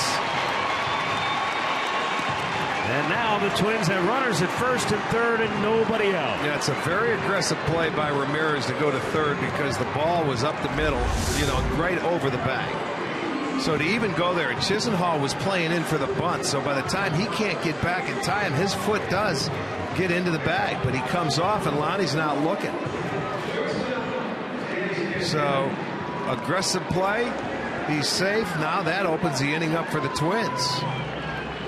So defensively, you have to get an out in that situation too. I mean, like I said, a very aggressive play. He's called safe. Herman gets his foot back on. And now they have first and third and still nobody out on the fielder's choice.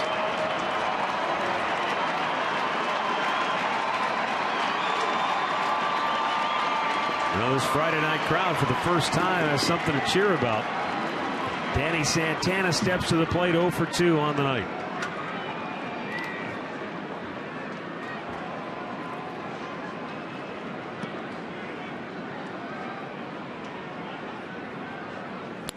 Swing and a miss. Yeah, Klube's taking advantage of that aggressiveness there. He wants to try and get that tying run in. You may not have to throw him a strike here.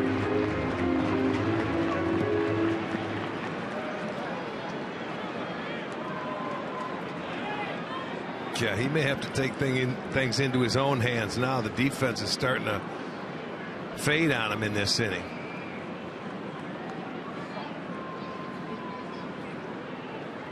Runner goes from first to second. Santana gets the bunt down. Kluber throws it home, and Herman went back to third, so the bases are loaded. Safety squeeze is what it was. They started the runner. They laid down the bunt. Kluber thought he had a play at the plate, but the runner wasn't going. That was a safety squeeze. You watch it. There goes the runner from first. He gets the bunt down. It's well done. And Herman says, I'm not going. He saw Kluber get off the mound. He goes back. So now they've got a bases loaded. What do you get? What do you score it here? Fielder's choice or Got to be a fielder's choice, because if he goes to first, he's out. Yeah, he thought he was going to flip it and come home. That was a safety squeeze. So now you've got 2 base hits, and they've got the bases loaded already, 1 man in, and now Kluber has to pitch for his life. Eduardo Escobar is 0 for 2 tonight. He has flied to left, flied to center. Sacrifice and a fielder's choice? That's the official score? Okay, because the guy went from first to second he was running, and he was going to get to second base. Even if he gets him at first, he would have sacrificed him to second.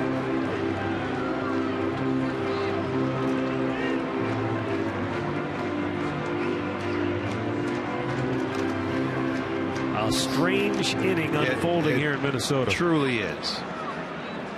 We've had a wild pitch, an error, 2 fielders' choices, and a sacrifice. Bases loaded, nobody out. Indians clinging to a 1-run lead. And a strike is called. It's 0-2.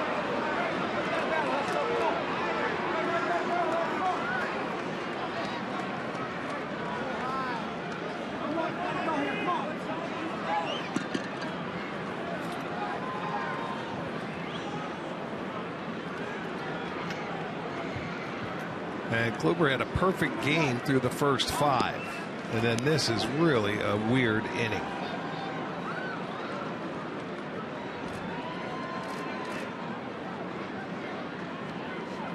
The 0-2. Swing and a miss. He strikes him up, and the ball gets away from Perez. Here's a throw to the plate. Not in time. And the Twins have tied the game on a strikeout. Man, has this game gotten bizarre. This is one weird inning. He swung. He couldn't hold it up. The ball gets past Perez. The run comes in. They tie the game on a strikeout, wild pitch. He did swing. Ball gets away from Perez. In comes Kluber. Man, he's lucky he didn't hurt his ass very right lucky. there in that situation. That's the first thing I pictured. I'm thinking, my goodness, what else could happen? They finally get the first out. And Mickey Callaway has to come out. They got to give Kluber some time.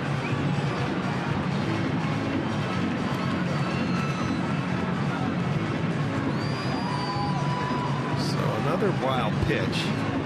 This is weird.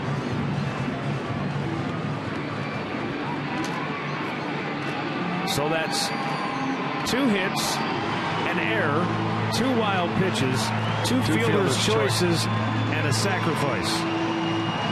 And the only out on the strikeout that also included the wild pitch. Yeah, where they tied the game with the run.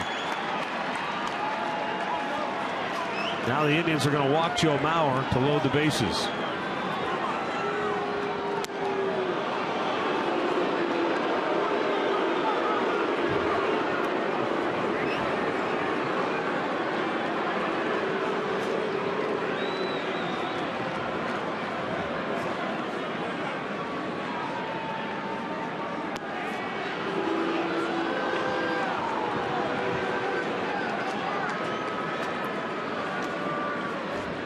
Yeah, this might be one of the ugliest innings of the year so far. No question about it. This half inning here.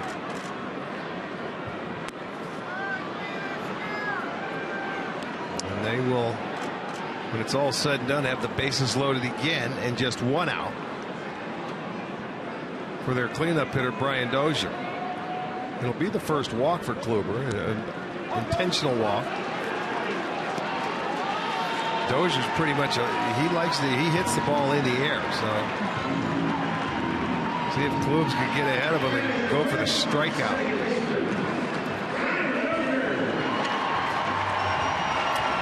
Brian Dozier struck out in the 2nd inning, flied to left in the 5th.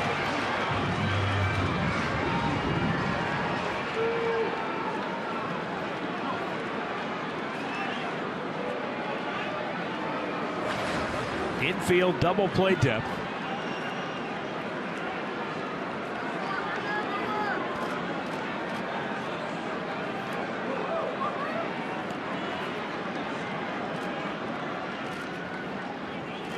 Yeah, almost hit him.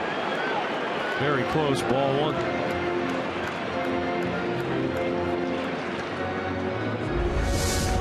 Now this came awfully close to hitting him. That ball kept running away. Right at the last minute, he pulled the arm in.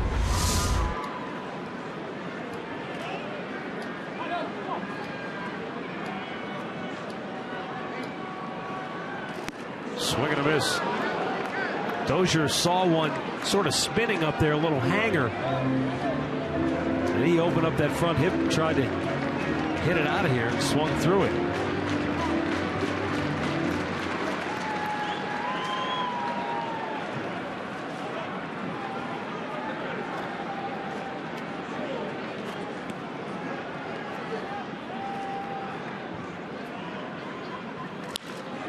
Ball to third. Chisenhall has it. Goes to second. There's one. Kipnis on to first. Inning-ending double play. But Minnesota somehow manufactures 2 runs. And we are tied at 2 after 6.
Kia.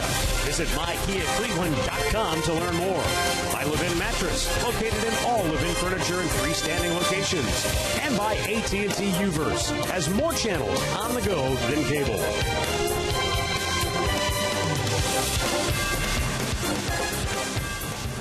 Well, it's a 2-2 ball game as we go to the 7th inning. Minnesota goes back to their bullpen. Third pitcher of the night is left-hander Aaron Thompson. Already making his 6th appearance. Jose Ramirez, number 9 hitter, to lead it off for Cleveland.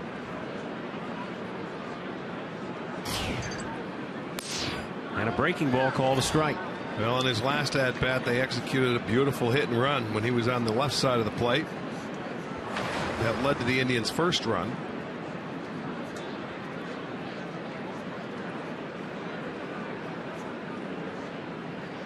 And a swing and a miss. It's 0-2. Jose with an opposite field single in the 5th inning on a beautifully executed hit and run.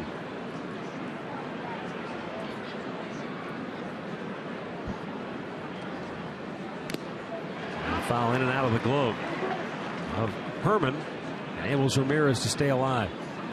Well, this game went from, I don't want to say it was a perfect fundamental clinic, but it was really well played, executing well, and then all of a sudden, the span of about 5 minutes, it got weird. Yeah. Some poor execution on the Indians' part. Yeah, that half inning, that was not a pretty inning. And just like that, it's a tie game. Little things you have to do defensively. You know, you got aggressive instead of Ramirez going and making that play at third base, you know, instead of taking the out at first base. It just adds on. But Kluber made his pitch to get the double play ball to keep it a tie game. Pop to center. Schaefer calls for it. 1 away. Time for a Mazda game break. Let's go to the studios. Here's Al Pawlowski.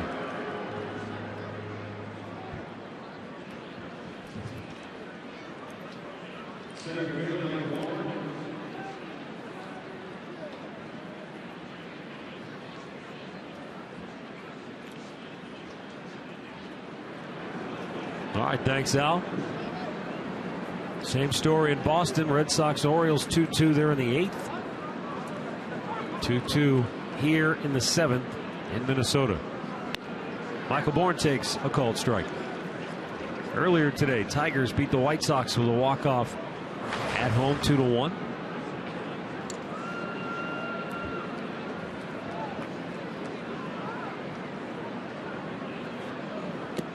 Down low to Bourne.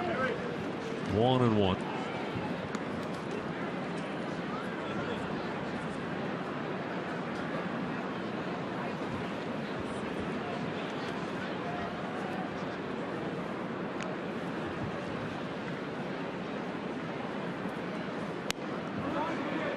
Just a bit outside, 2 balls a strike.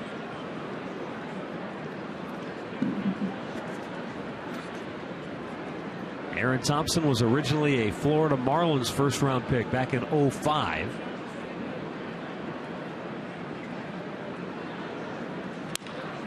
Grounded towards short.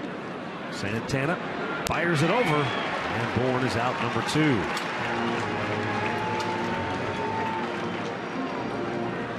Well, tomorrow, Major League Baseball on Fox Sports 1 returns with back-to-back Eastern Division showdowns in the American League. Orioles, Red Sox, followed by Yankees, Rays. Coverage begins at 3:30 Eastern on America's home for baseball every Saturday.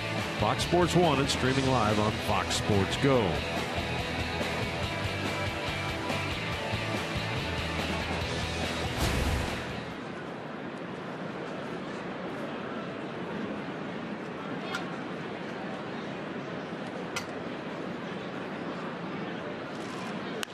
Jason Kipnis, fly ball to left. Escobar. Indians go 1, 2, 3, and we've reached the stretch here in Minnesota, tied at 2. 7th inning stretch brought to you by Spitzer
Corey Kluber will face 5, 6, and 7 in the Minnesota lineup.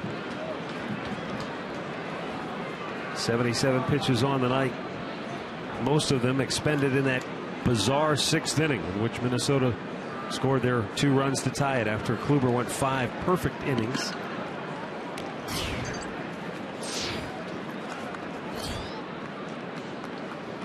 And Vargas slaps one foul.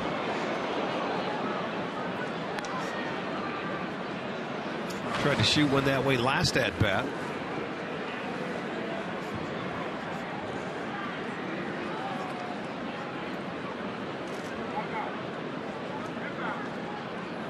There have been some at-bats in this game tonight in which Kluber has just put on a clinic.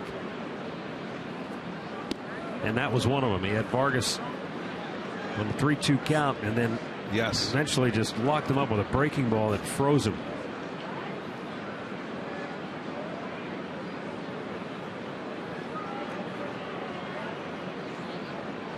The 1-1.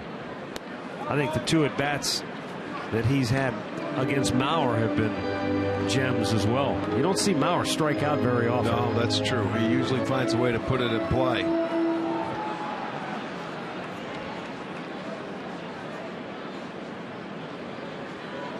The 2-1. Foul off of his foot.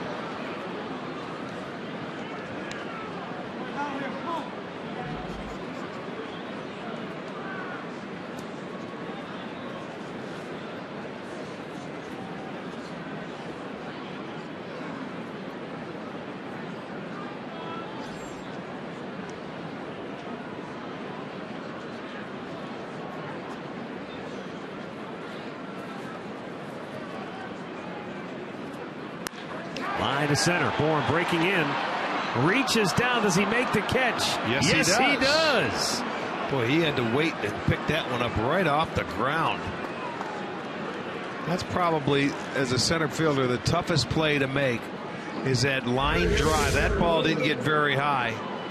And you see, Bourne had to wait there. He wasn't sure if he could go ahead and make the catch, but boy, he finally got that glove under there. That's a really difficult decision to make because it's a leadoff hitter. You don't want the ball to get by you if you don't catch it. And that thing's sinking by the time it gets to you, but he picks it up right off the ground.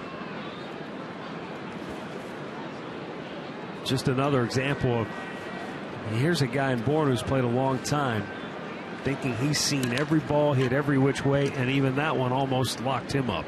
Well, that's a difficult play. Moss has a routine play in right field. 2 down. Well, in case you joined us late, or you just want to relive some misery, this is what happened in the 6th. First hit of the game. He had a wild pitch. Bad throw. Bad decision. Yeah, real bad decision because the runner goes to second base. A time run, that's to me is a bad decision too. Going that way. And then the suicide safety squeeze that nobody runs. That's 2 wild pitches for Kluber in the inning. He had 3 all of last year in 235 innings. And he had 2 in this inning. So that goes to show you how weird it is. But he got the double play ball to get out and never give him the lead. Oswaldo Arcia.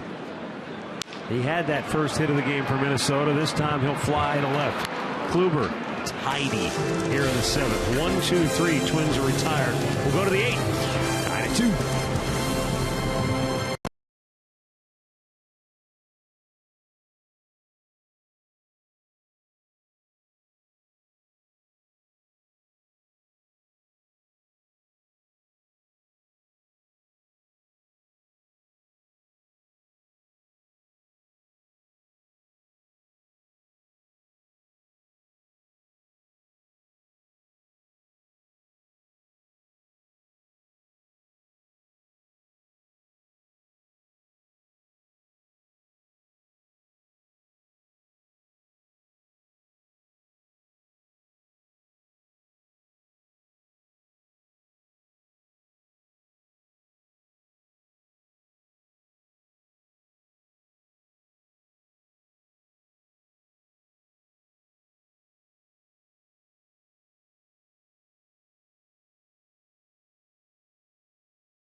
by authority of the Cleveland Indians and may not be reproduced or retransmitted in any form.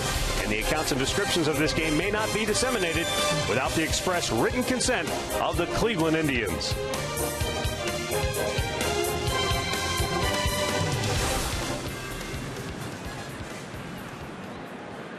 Grab some friends and catch a game at our new 2-story bar with our $13 district ticket presented by Sports Time Ohio. The new bar is the best place in town to grab a cold one. And with the district ticket, your first drink is on us. Indians.com/district ticket for ticket details.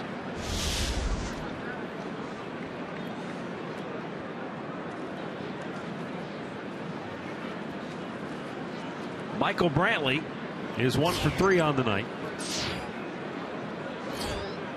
In his return to the lineup, he drives one right center field. And Arcia will make the catch in the gap. 1 away.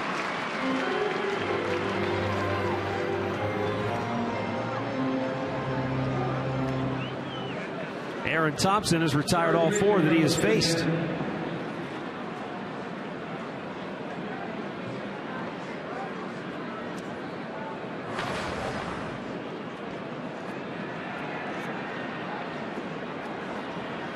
There's only 7 hits in this game. The Indians have 5. The Twins have 2.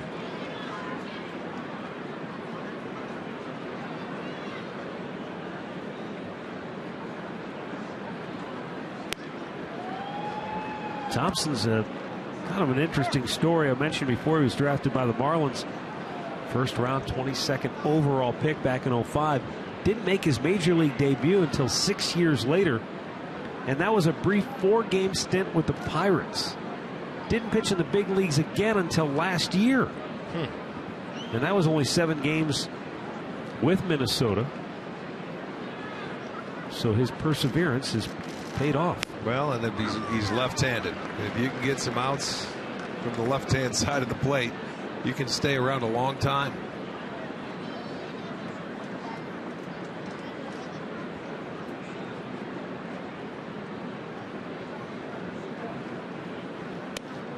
Santana takes a strike. He's 0 for 3 tonight. He has flied out, bounced into a fielder's choice, and he has been called out on strikes. This is a park he's had a lot of success in, but the Twins have held him in check so far tonight.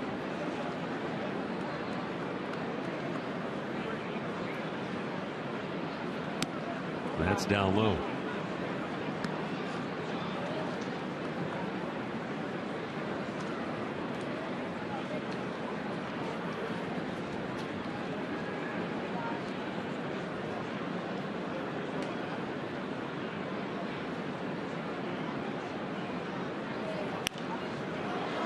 Got to play. I could be wrong, but that looked like one Santana would like to have back. Yeah, you get to 2 strikes, and you can't sit on just one pitch. You have to make sure you cover it. You cover the plate.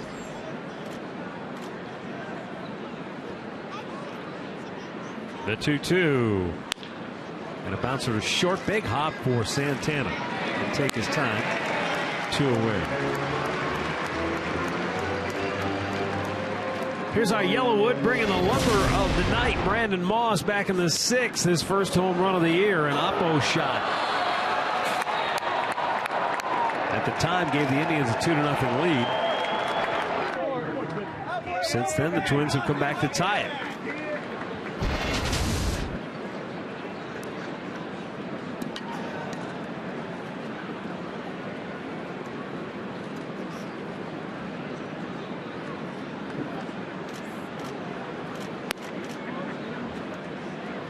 That was really the one time he had a pitch to swing at tonight. That home run he hit, it was away from him. It was that fastball that was singing away off Stauffer. They've been trying to tie him up. Thompson stepped off the rubber. Maybe he saw the catcher Herman set up away. So far away. Hey, what are you doing over there? You're supposed to be the other way. Go the other way. Well, as a hitter, too, when that pitcher steps up, you can take a quick peek back and see where that catcher's located. Off Off-speed pitch in for a strike.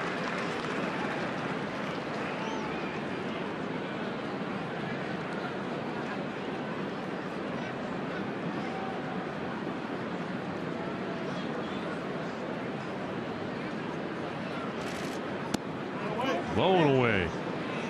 Tried to paint the corner.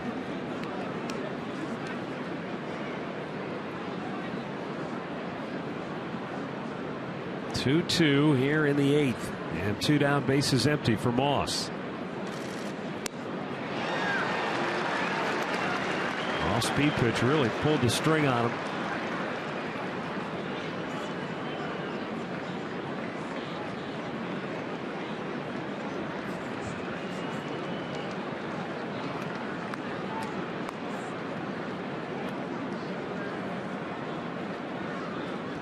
Strikes him out, ends the inning.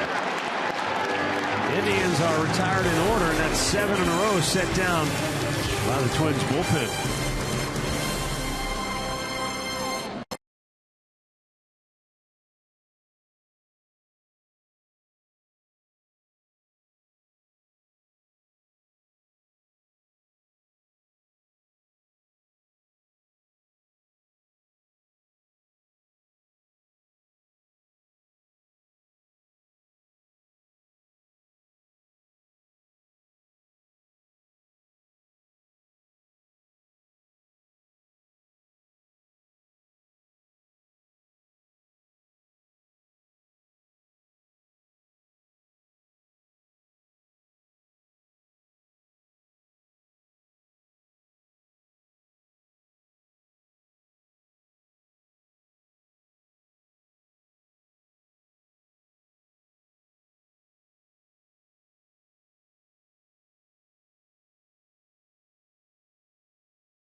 Two, bottom of the 8th inning. Here at Target Field in downtown Minneapolis. Corey Kluber worked a 1-2-3 7th inning. And he's just over 80 pitches on the night, so he comes back out here for the 8th. Hitters 8, 9, and 1 due up for Minnesota. Chris Herman will lead it off. He's the Twins catcher. And an RBI single his last time up. Yeah, that's when it all started. Garcia got the second on a wild pitch, and Herman got the base hit. And then Herman went to second on an error. Down and in. 1 ball, 1 strike.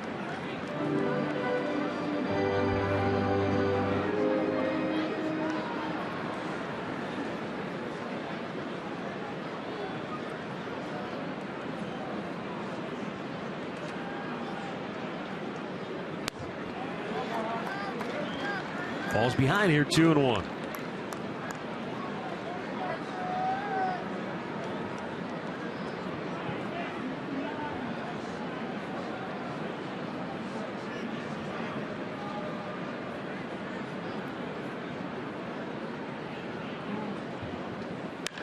Line drive, base hit in the left. 3rd hit of the night for Minnesota. Herman has 2 of them. Minnesota's leadoff man aboard for the 2nd time tonight. Well, that's about what you do with it. A good fastball away. He stayed on it nicely. It might have been up a little bit, but he lined it into left field. So They get their leadoff man aboard here in the 8th, and we'll see if Schaefer's going to be bunting again. You would have to think so.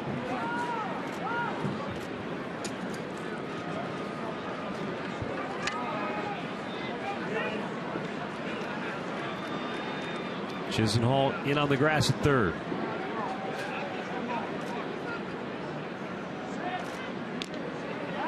Throw to first to see if he's going to tip his hand. He did not. Sometimes hitters will square around early where you get a chance to see it.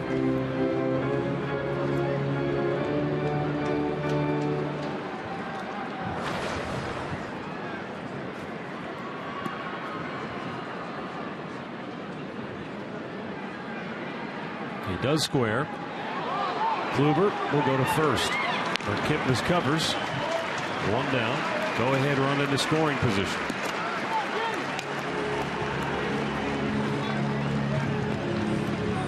Following the game, stay tuned for Indians Live, presented by Conrad's Tire Express and Total Car Care. Al Pulaski, Jensen Lewis. We'll have all the highlights from the studio.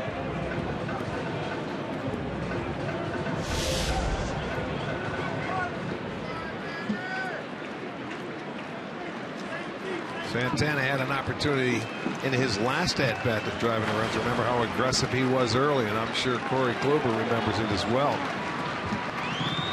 Started him off with either those cutters or something inside. He had a man at third base.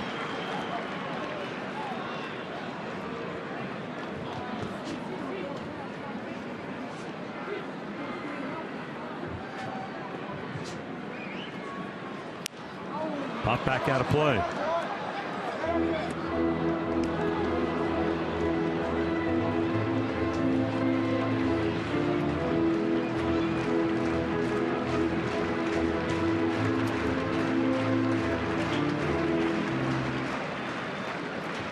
That at bat with Santana resulted in the safety squeeze that loaded the bases.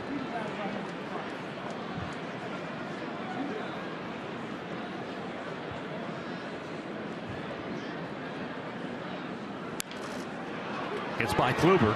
Kipnis will throw him out. 2 down.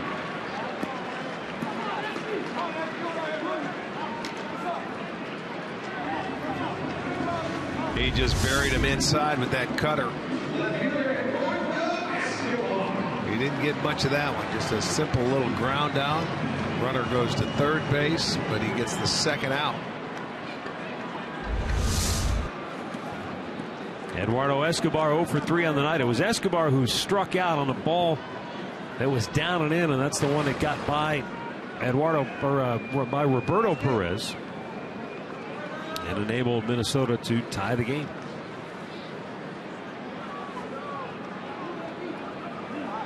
It was scored a wild pitch, and there's no question it was not an easy play for Perez to try to block it.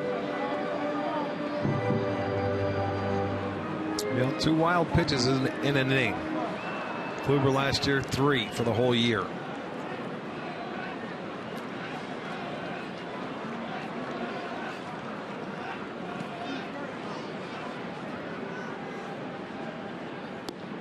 Good pitch.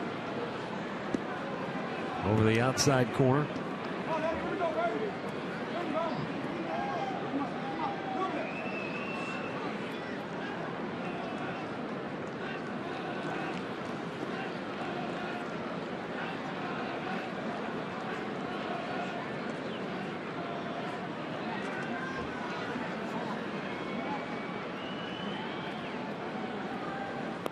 Oh, no, it hit him. Hit him on the foot. He good. went to the same pitch that he went to in the last at bat to strike him out with. That pitch down and in, but that one nailed him.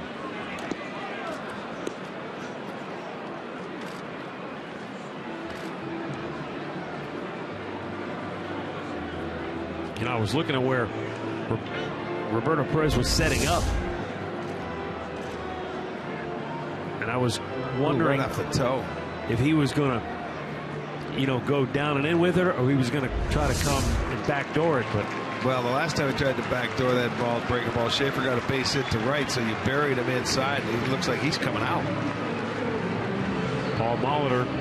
Now, maybe for another reason, too. He did make a good throw to get a double play earlier in the game. Let's see who's coming in for him. Robinson. Shane Robinson will pinch run.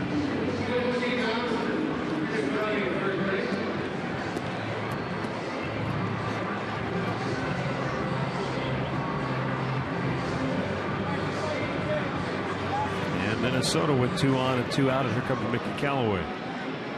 Well, and maybe to talk about this situation here with Mauer at the plate.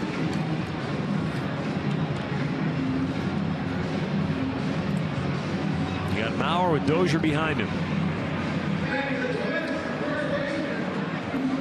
Last time up, even though Kluber struck him out his first 2 times to the plate, they intentionally walked him to load the bases, and then Dozier hit into the inning-ending double play.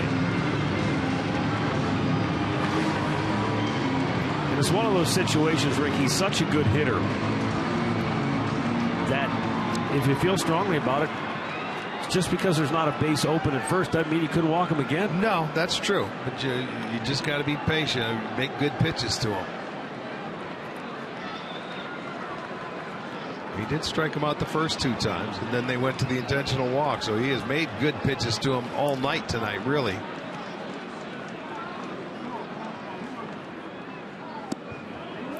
Low ball 1.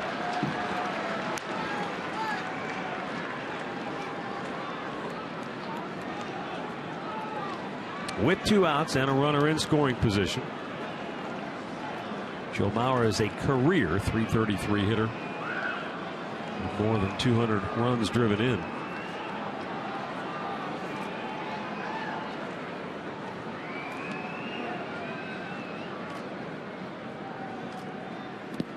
In the dirt. Yeah, he's being careful here.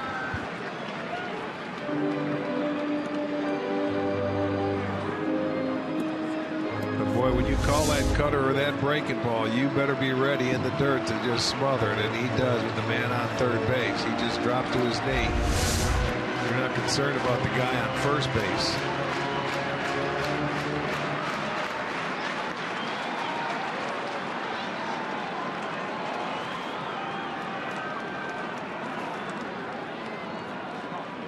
Now the 2-0.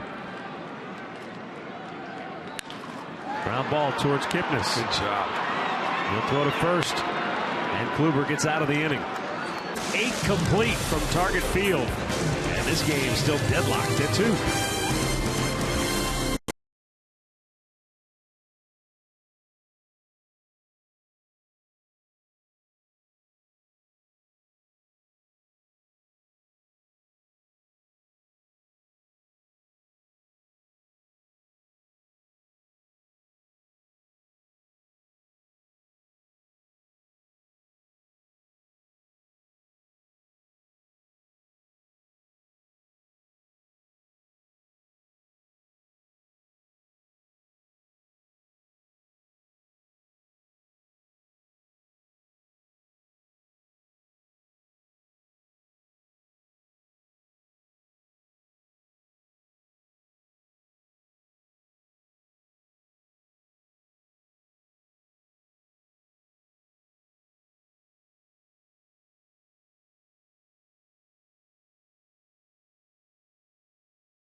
As we promised you earlier, it's Miller time, brought to you by Miller Lite. Corey Kluber, terrific once again here tonight. He has struck out 8 batters. He was perfect through the first 5 innings. The game just took sort of a bizarre turn in the 6th, in which Minnesota got their only 2 runs of the night. And so Corey Kluber continues that streak. That now 8 straight games in which he's gone at least 6 innings, and he's allowed 2 runs or less. Yeah, I mean, the 2 runs today, that big double play ball kept it at 2 runs, but a really strange inning when they scored their 2 runs. Now Glenn Perkins for Minnesota. He's the left-handed closer coming into a tie game, and Mike Avila is going to pinch hit for David Murphy.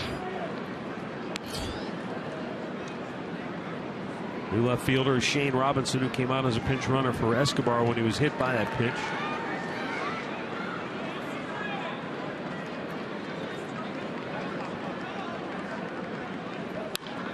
Right back up the middle.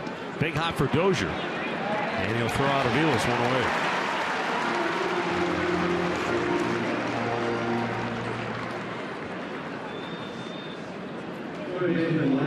In-game box score brought to you by Hyundai.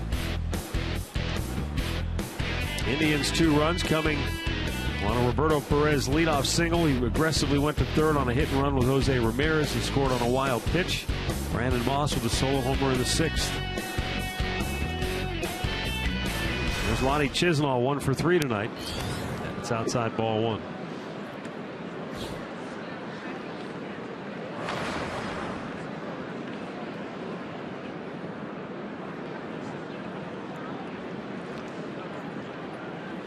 Lonnie Chisenhall pops it up out of play to the left.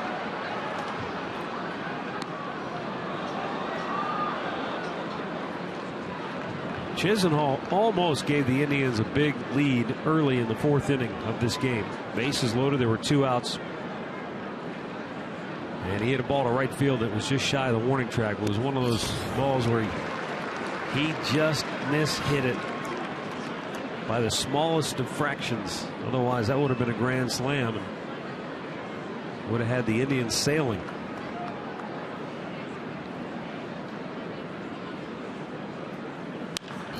Punches it to left field near the line. Fair ball. Hits the sidewall, and Robinson is going to be able to hold Lonnie to a long 1-out single. Pretty good swing there by Lonnie.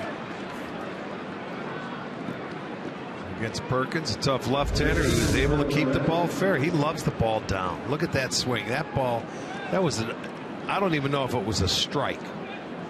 And he was able to keep that ball fair. It's just that Robinson comes into the game and he played it off that wall pretty well. Couldn't take the chance. Well, Roberto Perez, 1 for 3 on the night, stands in.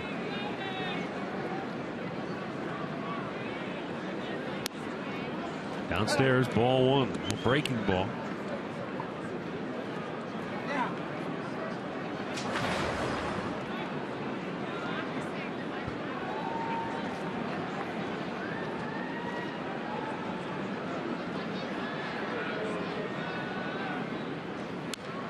Jammed him, and it's fouled right back, 1-1. Glenn Perkins, born in St. Paul.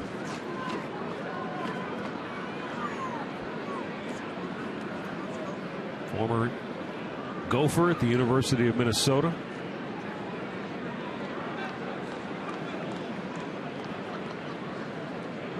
'22nd overall pick of the Twins in the first round of the '04 draft. Boy, when he got the opportunity and stepped into that closer's role, he really relished it, didn't he? Took advantage of it. He's done a really good job for the Twins. Back-to-back 30-plus save seasons for Perkins. 36 2 years ago, 34 last year. Upstairs. 4 consecutive seasons of 60 or more appearances. Career high 70 games pitched back in 2012. I think that's when he was transitioning into the closer's role. He had 16 saves that year.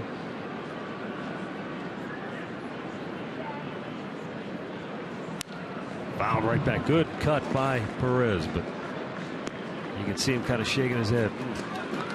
I'd like to have that one again.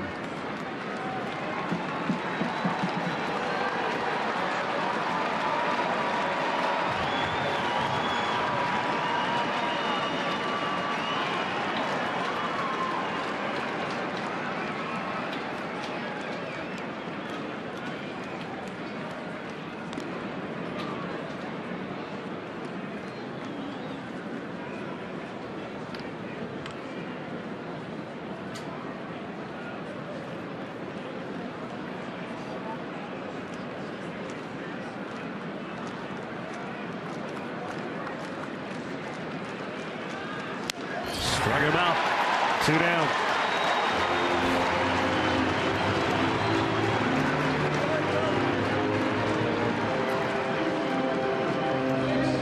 High heat. Yes, he comes down. They right there, elevated a little above the belt, and Perez comes and swings through it.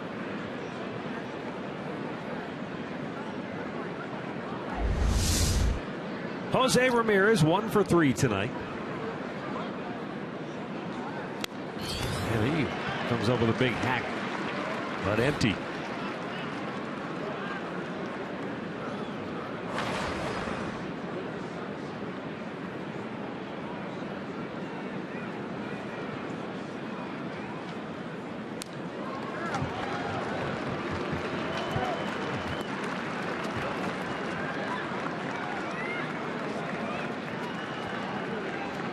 Perkins with 90 career saves. He's 14 away from 5th place on the Twins all-time list. Jeff Reardon, who had 104 in a Twins uni.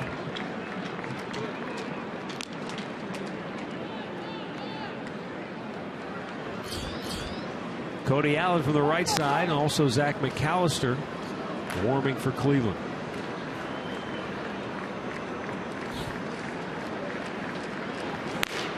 And the 0-2 strike 3 call.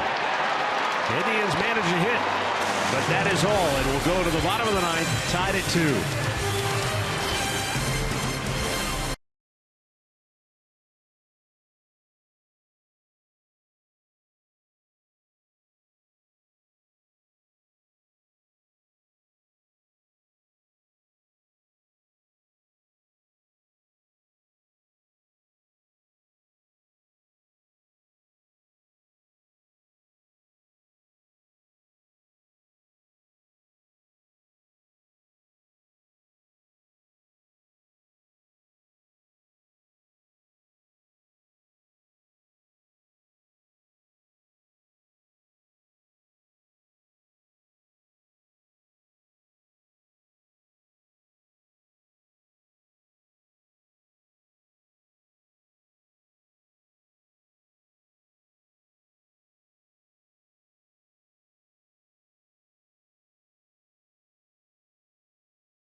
Field, the Twins and Indians are knotted up at 2 runs apiece as we go into the bottom of the 9th, and Zach McAllister's on the mound for the Indians after Corey Kluber went 8 innings. Zach McAllister will be in the bullpen most likely for the rest of the season, or for the time being, as Danny Salazar will make a start tomorrow for the Tribe.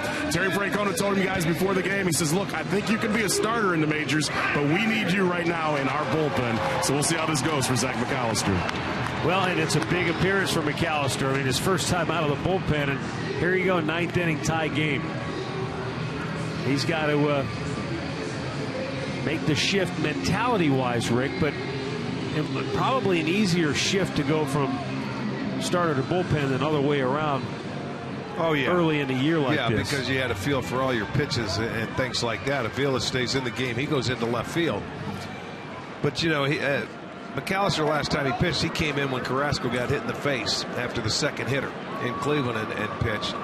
So this is actually, I guess, his second bullpen appearance, but that was almost like a spot start there. Yeah. Because nobody was out. There were 2 batters into the game, you're right.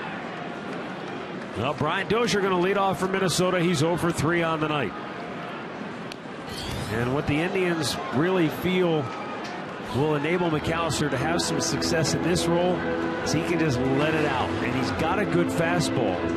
But in the starter's role, you've got to be able to show something else to the hitters because you got to go through the lineup multiple times. Right. In the relief role, He's only going to see a few hitters, but Dozier jumps on that fastball and turns it around.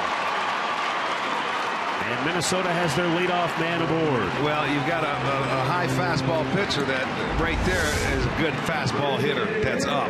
Look at him pull those hands in and go get it. That ball was hit. He is a good high fastball hitter. See, he missed the target, too. Yes, they wanted it away. I know.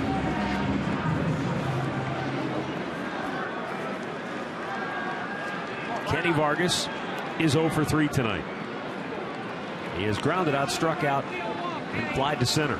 Dozier, a guy that can steal a base as well. None so far this year for Dozier. Well, this puts him back in like a leadoff role. He led off all last year, so he was leading off this inning. He's on first base. No stranger to it if need be.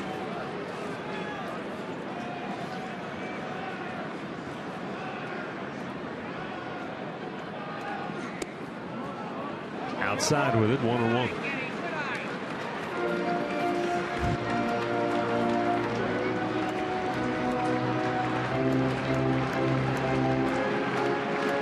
Outfield straight up. See Chisenhall well off the line at third. Trying to take away that opposite field slap hit. We've seen Vargas try to shoot it that way a couple of times tonight, and he is a little tardy on that 96-mile-an-hour fastball from McAllister.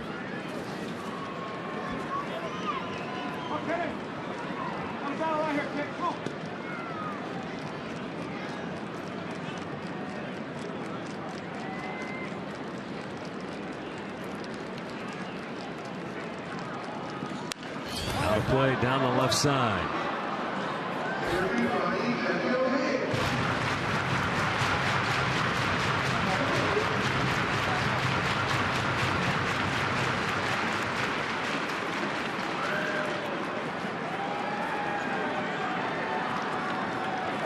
Kenny Vargas down on the count, 1 ball, 2 strikes.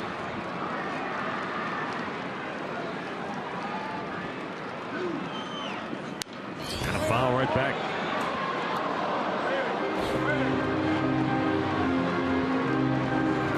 Vargas out of Puerto Rico.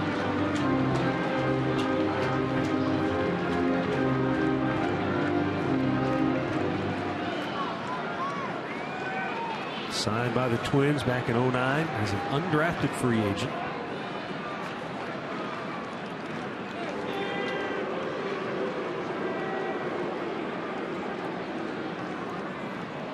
Coming into this game, both teams, the Minnesota Twins and the Indians, each had 27 runs scored. Here we are in the 9th. It's 2-2.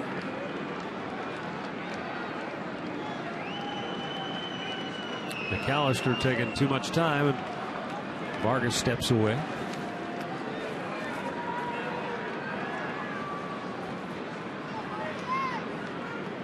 Minnesota came in at 3-6. The Indians are 3-5, and Vargas sends one deep to left field. Back is Aviles, and he makes the catch, slams into the wall, and hangs on. And all the way back to first scampers Dozier. Boy, Kenny Vargas almost sent one out of here. And Mike Aviles did a tremendous job to stay with it and make a tough catch. Made a beautiful catch here. If he hits his cutoff man in Ramirez, I think they have a double play. But he overshoots him. He tries to throw it a little too far instead of hitting his cutoff man. Made a nice catch. Goes up against the wall.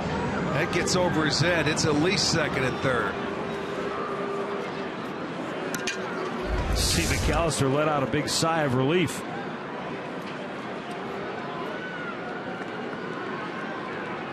Now he'll go to work against Trevor Plouffe, and who is 0 for 3 tonight.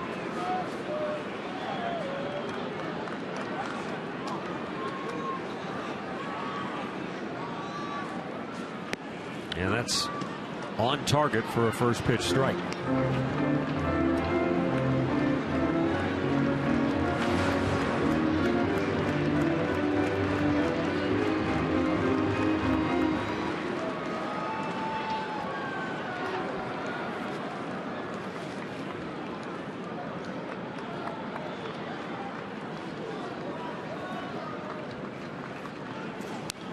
One fouled right back. Nothing into the count.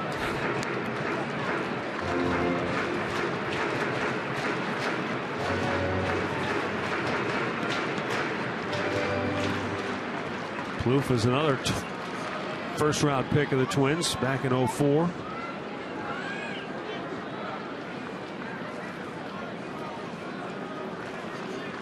The 20th overall selection that year. Out of play to the right.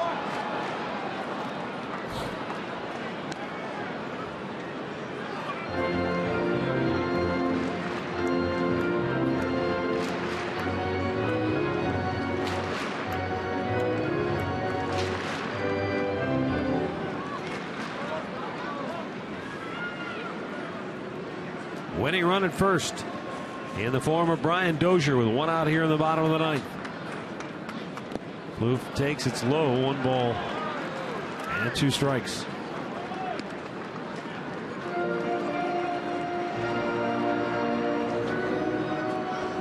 Looks like Caleb Thielbar will be coming on for Minnesota if this game goes to extra innings. McAllister needs 2 more outs to push this game to a 10th inning.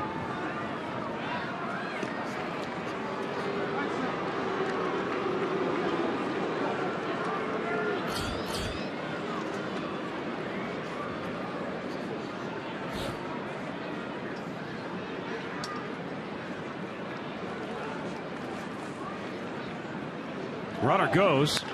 Bouncer towards short. Ramirez's only play is to first. 2 down. Winning run in scoring position. I was wondering what took him so long to take off. I expected him to go earlier in the count.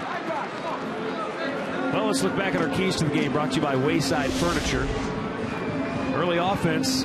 Well, the Indians had the lead. Not a lot of offense, but they did have a 2-0 lead. Defensive execution, not really up to snuff. And it was only 1 bad inning, but it was enough to cost them the lead. In that one weird inning in the 6th, there were a couple of wild pitches. There was an error.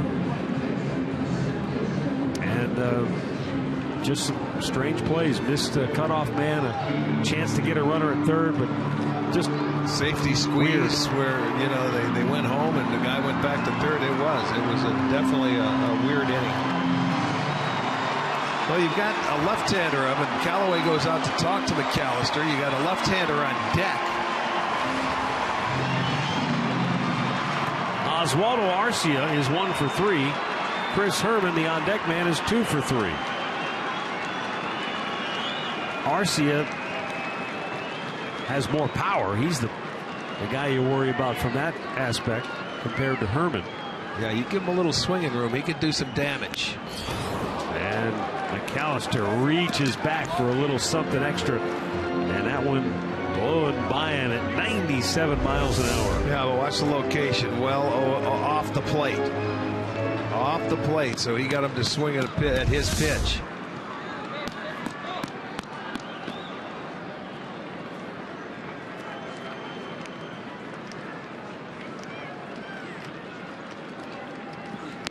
That's way off the mark. 1-1.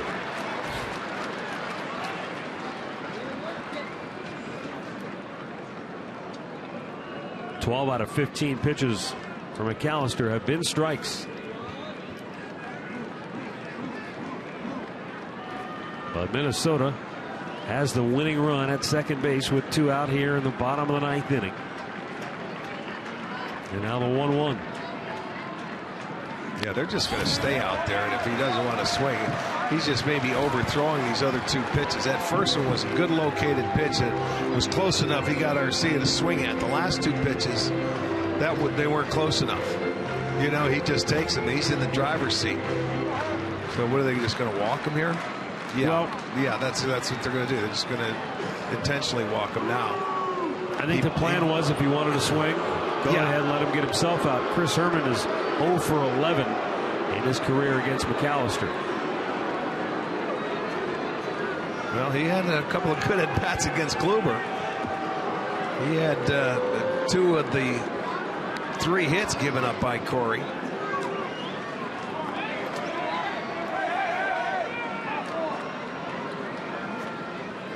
So Arcia takes first base. And now Chris Herman, 2 for 3 tonight with an RBI and a run scored.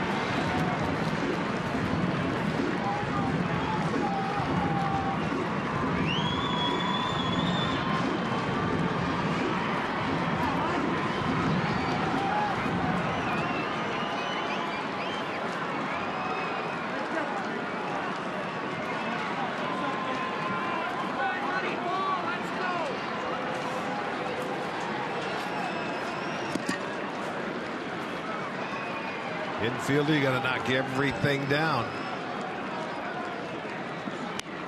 And a pitch just outside, ball 1.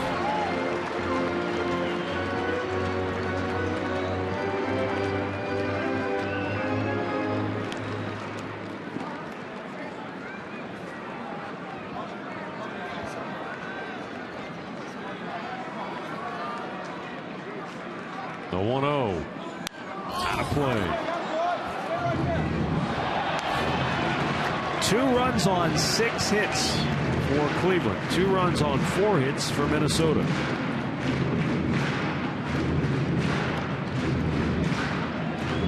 Paul Molitor's club opened up losing 5 out of 6 in their first road trip, but came home and took 2 out of 3 from Kansas City.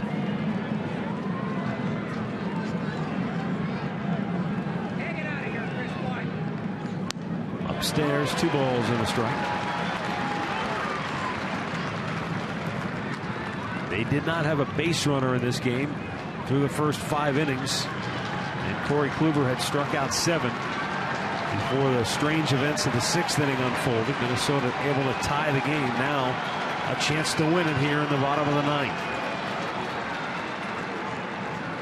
McAllister trying to see that doesn't happen. Throws one by Herman. Elevated fastball up and away. It's 2-2.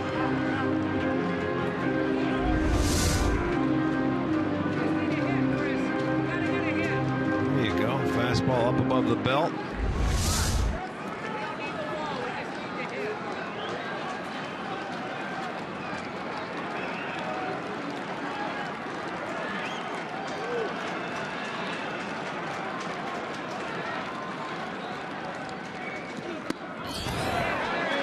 Upstairs, a full count.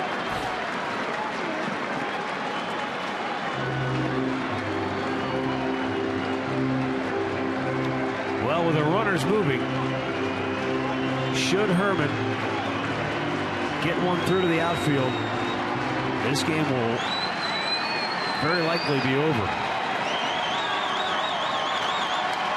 Makes it almost impossible for the outfielders.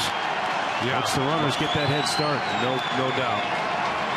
So here we go. Everybody up on their feet. Time called. Roberto Perez heads out to the mound. And you remember, Dozier's a guy on second base who can run. So. Yeah.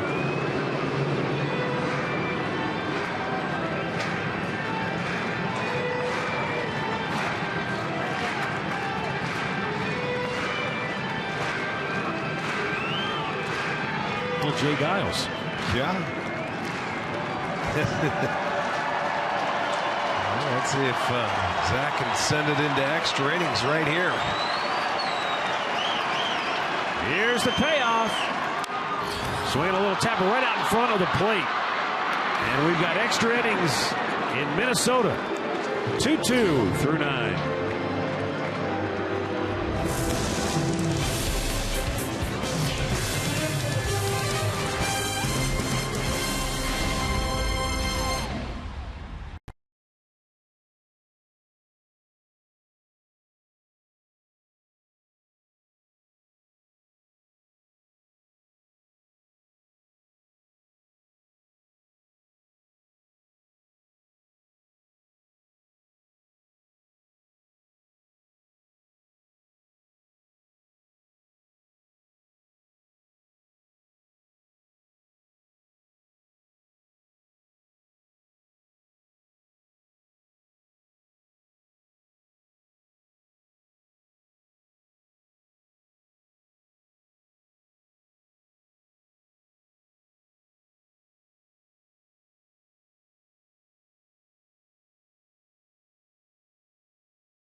Link's beef jerky all season long.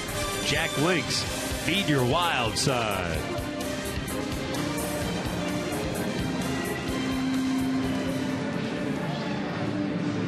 2-2, 10th inning. And the new pitcher for Minnesota is Caleb Thielbar, left-hander coming on for Minnesota. If you're left-handed, you're going to pitch against the Indians. That's a pretty good bat. Thielbar just got the call up when they put Brian Dunsing on the DL, but last year he made 54 appearances for Minnesota. Yeah, we saw him late in the year many times because we would always see Brian Dunsing. Yeah. He'd always pitch against the Tribe as well. Top of the order for Cleveland.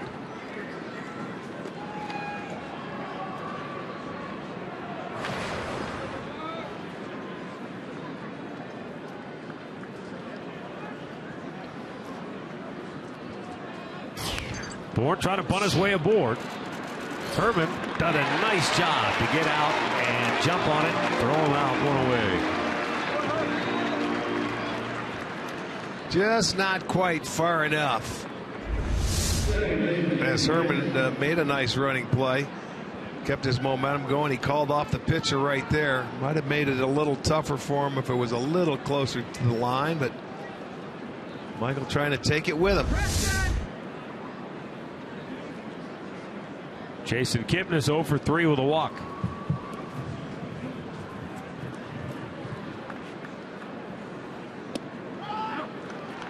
And he takes a breaking ball for a strike.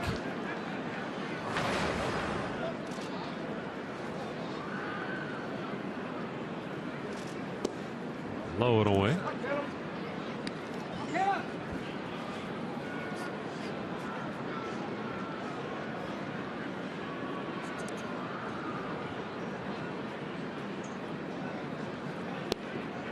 Missed inside.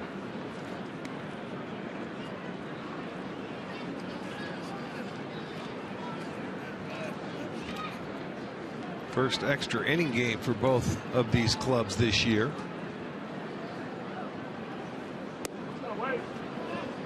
The Indians were the last team last year to play an extra inning game.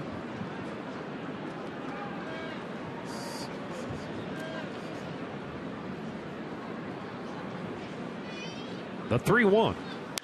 And Kipnis hits one high and slicing foul down the left side. Well, you know you're going to play him eventually. Oh, yeah. Last year, they just Well, you ended up with a lot last year. It just didn't get to him early. When you're not scoring a lot of runs, you're going to play a lot of low-scoring games. You're going to have quite a few extra inning games.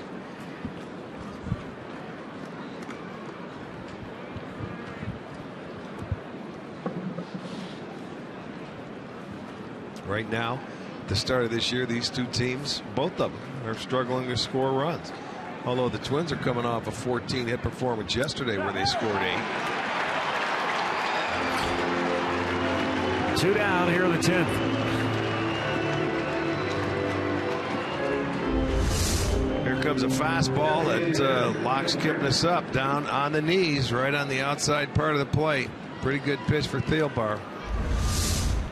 8 strikeouts now for Minnesota pitching on the night. Michael Brantley 1 for 4.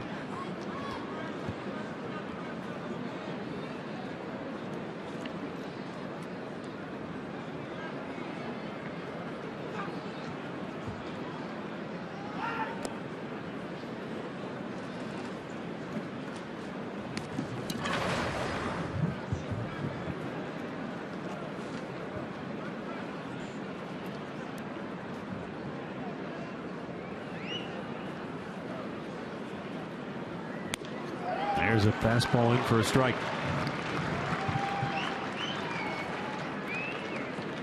Caleb Thielbar is one of 10 Minnesota natives that played at the major league level last year. Right back up the middle.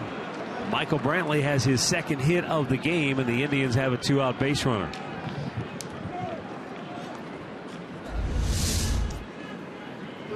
there you go. You talk about staying back on a slider. Kept his hands back. That ball was away. And he strokes it nicely into center field. Didn't do much with it. Just kept the hands back and boom. Paul Molitor going to make a pitching change here with 2 outs in the 10th inning. Thielbar is out. We'll be right back.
Two in the 10th.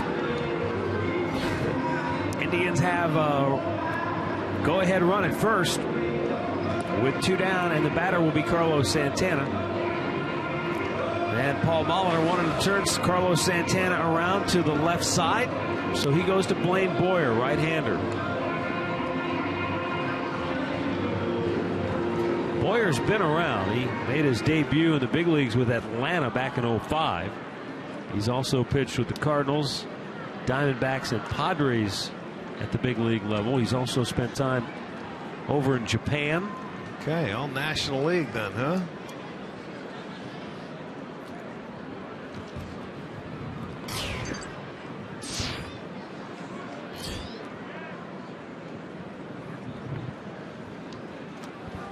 Carlos Santana is 0 for 4 tonight.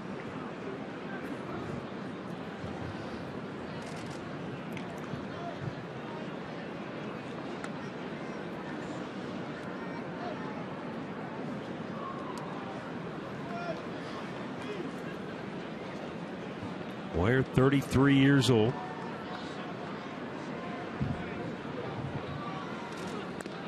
Santana fouls it off.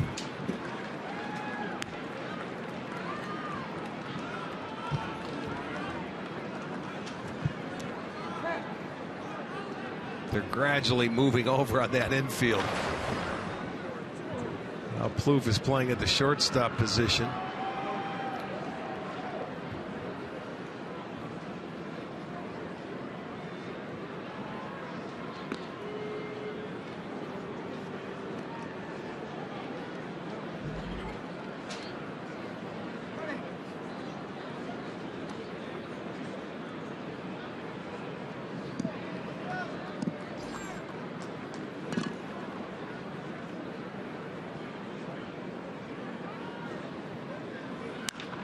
High pop, left field over near the line.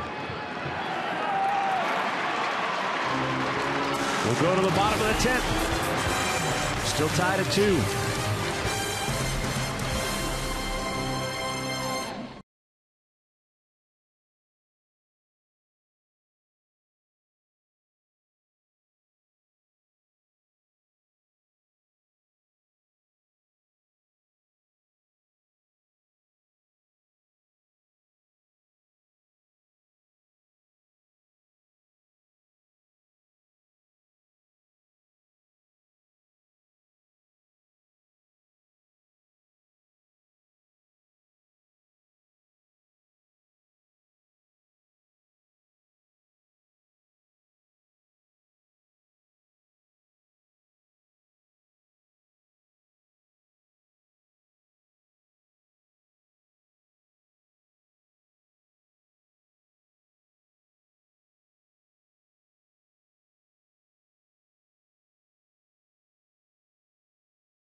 2-2 as we roll on to the bottom of the 10th here in Minnesota. And here is our Pat O'Brien play of the game.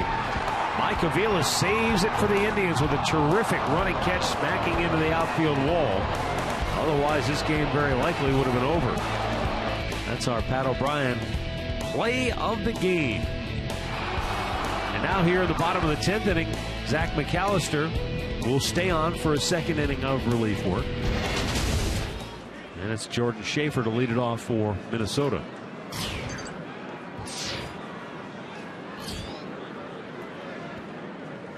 Mark Zipchinski is getting loose in the Indians bullpen. Schaefer fouling it straight back.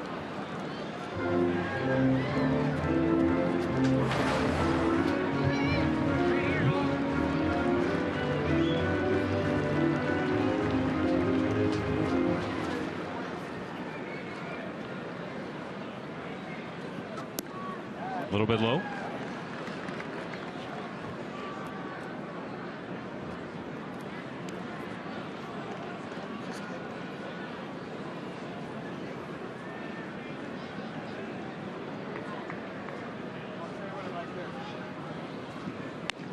Good pitch. Painted the outside corner. And he tips the scales on Schaefer. 1 ball, 2 strikes.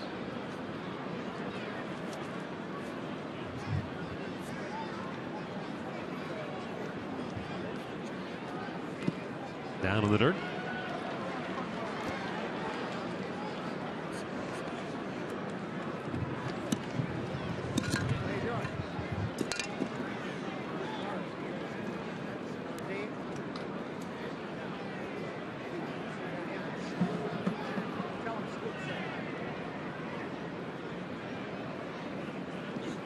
And Schaefer is rung up. Yeah, locked him out there. First strikeout for McAllister. 1 down here in the bottom of the 10th. Came back and he paints that inside corner. There you go. Fastball that doesn't pull the trigger on. You don't, I almost wonder sometimes what hitters are looking for when you take a called third fastball. Especially because he was starting after most it. of the time you're looking for, for fastballs. That's one thing that you, as a hitter, you can't let that guy beat you on is a fastball.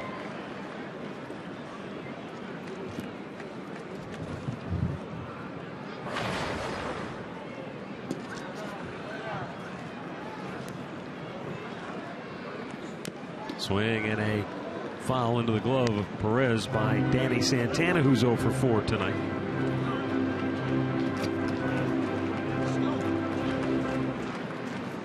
Mark wants to know if you're going to rush. Oh, yeah.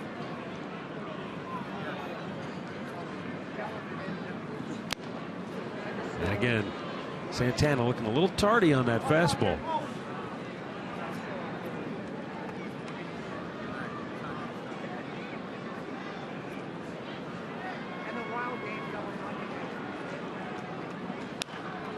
Now he pulls one to first. Santana has an easy play. 2 down. And now Shane Robinson, who came out as a pinch runner when Eduardo Escobar was hit on the foot by a pitch in the 8th inning.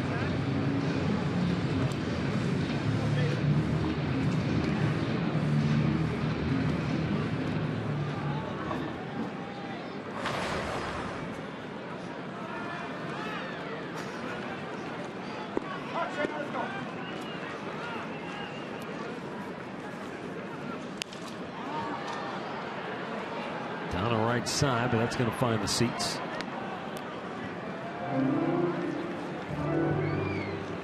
Brian Shaw and Mark Zipchinski both throwing now in the Indians bullpen, but for Zach McAllister, he's 1 out away from working a second scoreless inning.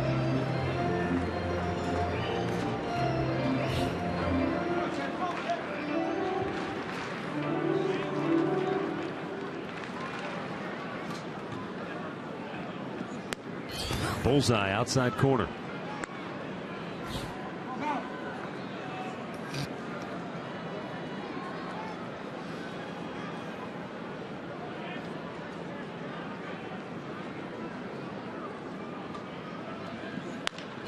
shoots it down the right field line. Fair ball, headed over, trying to cut it off his Moss. He will, and he'll hold Robinson to a 2-out single. 0-2 pitch was upstairs and out over the plate. Robinson just stayed on it, slaps it the other way. And that's going to be it for McAllister.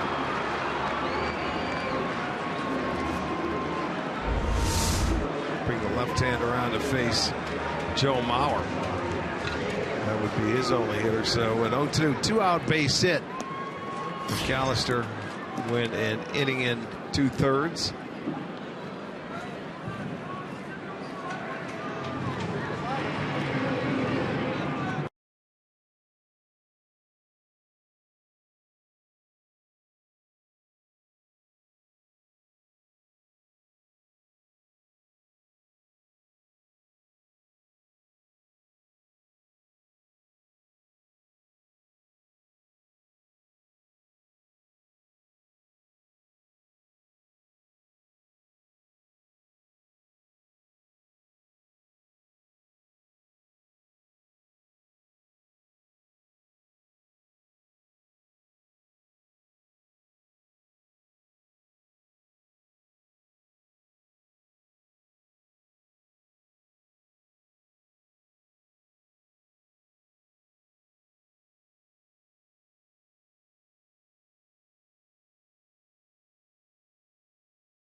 Live, presented by Conrad's Tire Express and Total Car Care, is coming your way next here on Sports Time Ohio. Of course, next is a relative term. We need a run. Somebody's got to score for there to be a next. But right now it's up to Mark Sipchinski to make sure that doesn't happen and get this game to an 11th inning for Cleveland. He's got Joe Mauer at the plate. Mauer is 0 for 3 with an intentional walk tonight. And I think this is going to be his only guy. You know, if he gets him out good, the Indians get a chance to go hit and try and score. If he doesn't, then Shaw will be in to face Dozier.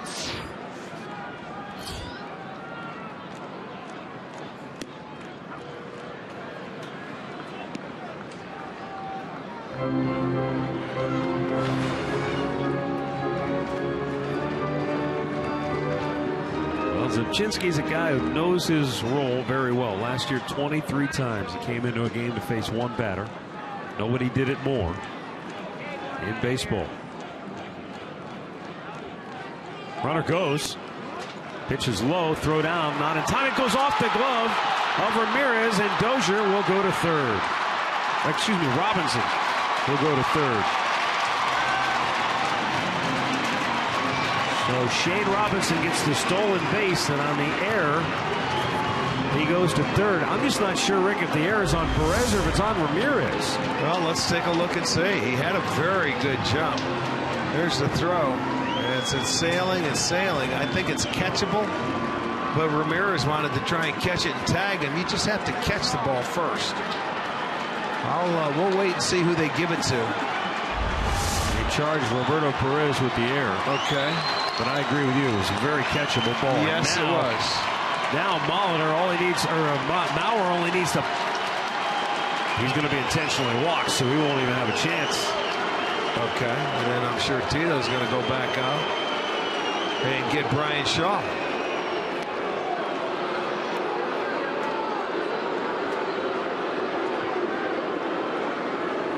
Well, there's two ways of looking at this, Rick, I suppose. You go Shaw against Dozier, or you load the bases. Do you want Vargas to bat? I don't think you load the bases. There's too much pressure on anybody. I think Shaw is going to come in here and get Dozier.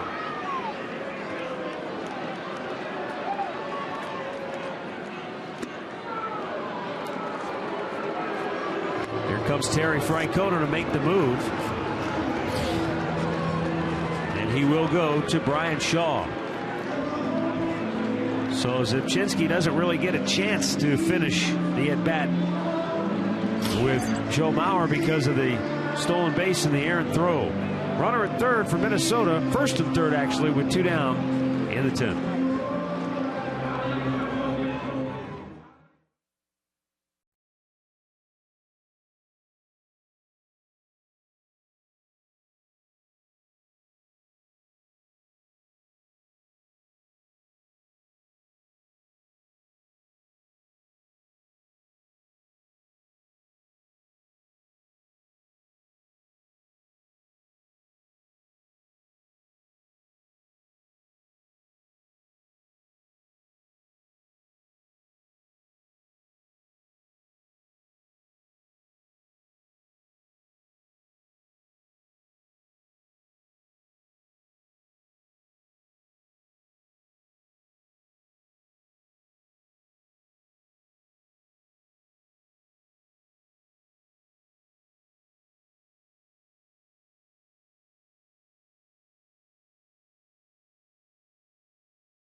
Third base. And with 2 outs, it's Brian Shaw against Brian Dozier. Shaw's 5th appearance of the year.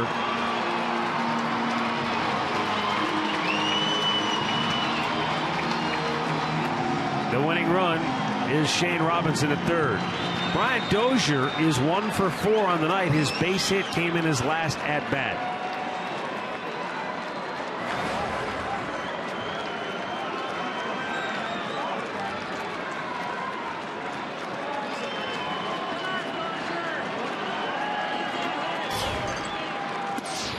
A little bit outside, ball 1.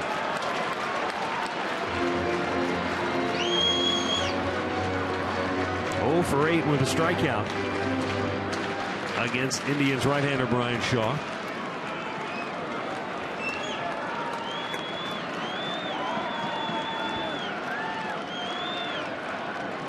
Mauer takes off. He goes to second. Nobody cares because that doesn't mean anything. The only guy that matters right now for the Indians is the runner at third.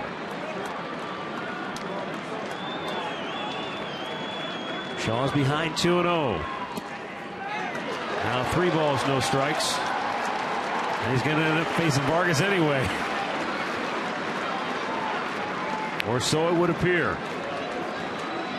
We'll see if he can get back into the at-bat. Well, Dozier will be taken right here, I would imagine.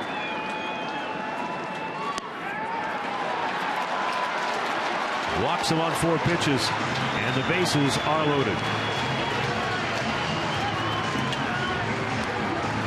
Kenny Vargas to the plate. Roberto Perez to the mound.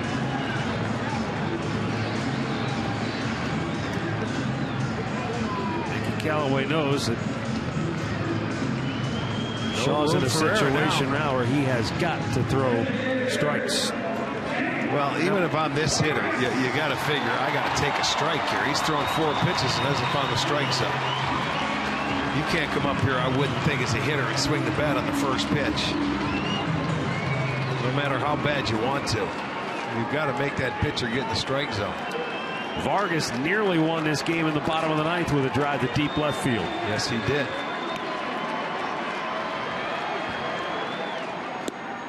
takes, and it is a strike. Slider. He slowed him down. He went with all, like, I'm not sure if they were cutters, but they were fastballs. If they were cut fastballs that he walked him to, but he comes right back and he throws that big breaking ball, the slider, to get a strike.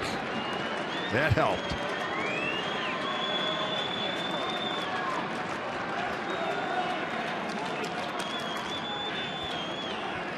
Fastball blew it by him at 95 miles an hour. Boy, it's amazing how often a pitcher that can't find his spot throws an off-speed pitch and everything falls back into place. Yeah, he settles him down. He slows him down. That delivery with the breaking ball, and he comes back with a good fastball.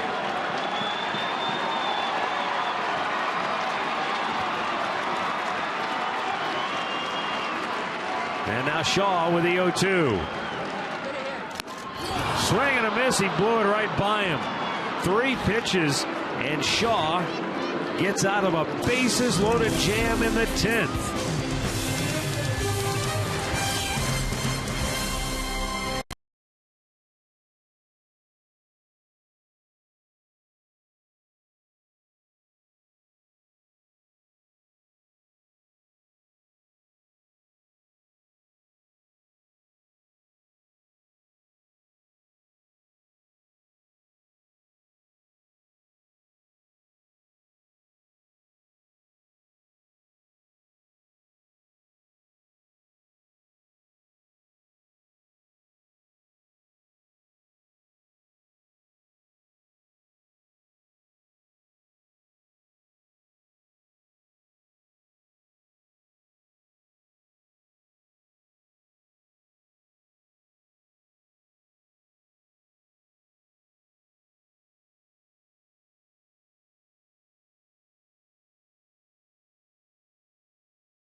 Two-two. We go to the 11th inning.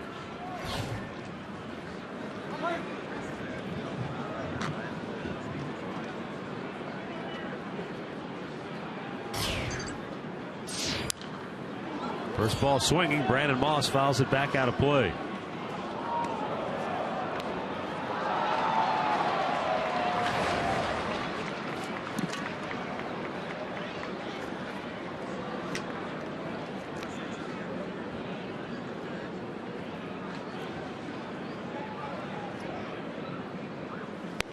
In tight. Minnesota has used 6 pitchers so far tonight. This was Brandon Moss's first home run of the year. This came back in the 6th inning. Gave the Indians at that time a 2-0 lead. Boyer's 1-1. Up and away, 2 balls and a strike. Blaine Boyer originally was with the Atlanta Braves, and that was a dream come true at the time for him, starting out his career, because he's a Georgia boy. I told you before, he's been around a long time. He started in 2000 when he was a 3rd-round pick of the Braves. But in 2012, after a number of years in the big leagues with Atlanta, St. Louis, and Arizona, he walked away from the game. No arm injury, no issue as far as that was involved. He strikes out Moss, 1 down here in the 11th. He just didn't have it, didn't have the fire. And in some cases, it's not necessarily the that you can't do it physically. It's mentally, the game, the grind, the wear and tear. And he said, I couldn't find the balance between professional sports and family life. He had a couple of young boys, and he wanted to figure out what he was going to do with the rest of his life. So he walked away from the game, and he helped broker a real estate deal for Paul Bird. Oh, really? When he was out of the game. And the two kind of struck up a conversation, and one thing led to another. And it was Paul Bird who invited him to his house. And in his basement, he's got this elaborate sort of baseball setup where he's got a pitcher's mound and workout room. And it was Paul Bird who just kind of worked with him and got him back to finding that balance that he needed. Interesting. There's a line drive base hit by Mike Aviles. And the Indians hit the winning run aboard. Go ahead, run aboard. And Aviles very aggressively goes into second base. Took the base off it out of the ground. And in the process, Danny Santana might have caught a spike or just. Let's see, take another look as Aviles, a really aggressive base running. Well, he started out and thought it was going to be a single, and then he kicked it into gear when he realized it had a chance to get towards that gap. So Schaefer had to backhand it and make a strong throw, and here comes Aviles. Boy, he hit that bag, and those bags are hard, my friend. You get into those, and you know he's got strong lower legs and calves, and he just pulls the bag right out of the ground, really. You know what? What's the ruling on that? Had the bag literally come out all the way and would have tumbled away? Then no, he's got to be safe. Right? Yeah, that he would have been. All right, so Aviles. It's a lot of pressure right there, boy, pulling that bag out. They're going to walk Chisenhall.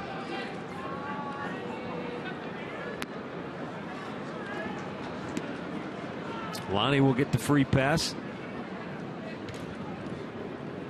And Roberto Perez waiting on deck.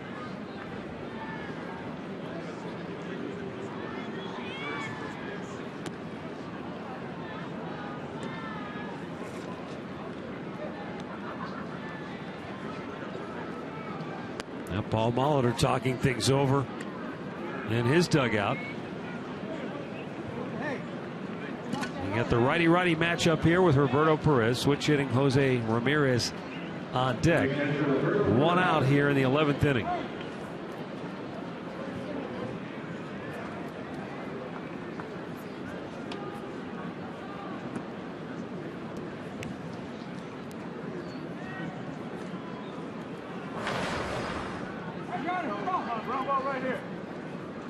So Roberto, who singled and scored back in the 5th inning, 1 for 4 on the night, steps in.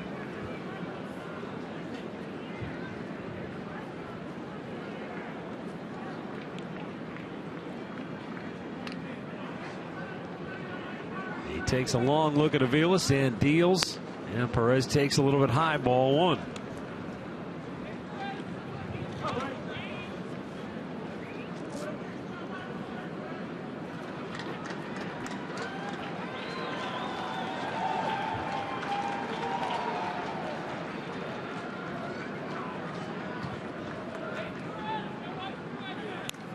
Fouled right back. You know, when I was reading the story about Boyer and his return to the big leagues and the work he did with Paul Bird, I didn't realize, and we watched Paul Bird, we knew he had great command. I didn't realize, though, in almost 1,700 big league innings, Paul Bird walked 2 batters per 9 innings. Yeah, he was the type of pitcher, he'd go 0-2 and he'd still come right at you. No need to waste a pitch. Yeah, right. Well, he gave up a lot of 0-2 base hits when you think about it. We asked him the one time. He says, look, I'm programmed. I got to go up there and I got to throw strikes. One of the things that a lot of pitchers have to get over is fear of contact. You've got to pitch to contact sometimes. That's what those guys behind you are there for. Right now, Boyer just wants an out any way he can get it. Roberto Perez trying to give the Indians the lead here. Way outside, 2 balls, 2 strikes.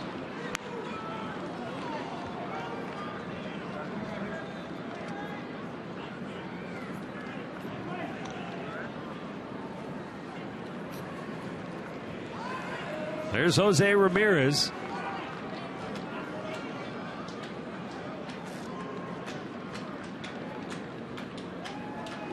The 2-2 now to Perez.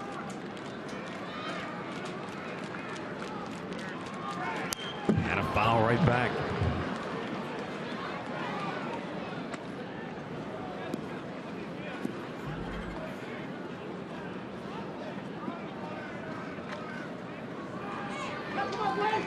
Roberto Perez, when he singled to lead off the 5th inning, it was only the 2nd hit of the night at that time for Cleveland. And good aggressive base running led to the first run of this game. Sure did.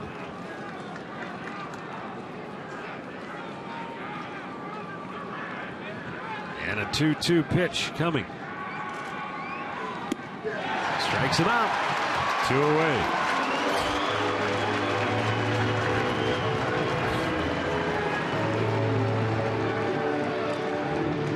That's 10 strikeouts now for Twins pitching this evening. But Ramirez has an opportunity. Jose is 1 for 4 in the ballgame.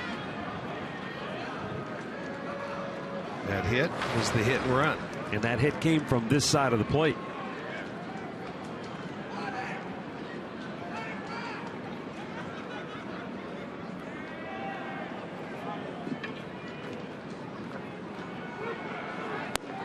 And he takes a little bit low, ball 1. They in left field, Shane Robinson really guarding over toward the line.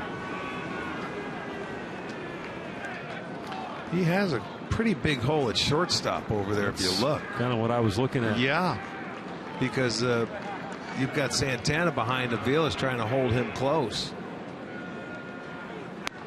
There's a strike. Evens it up at 1-1. Take that same swing on the hit and run. Just tell yourself it's a hit and run, right? Yeah. Yeah, hit it on the ground, hit it that way. Cody Allen will come in if the Indians take the lead. Nick Hagedorn if we stay tied. And the 1-1. Hard hit ground ball to first. Mauer take it himself. We'll go to the bottom of the 11th. Still tied at 2.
Target field. Game tied 2-2. Brian Shaw at the final out with a bases loaded jam in the 10th inning. So he'll stay on to face at least Trevor Plouffe, right-handed batter. Then Minnesota has 3 lefties following him, so in all likelihood we'll see Nick Hagedorn.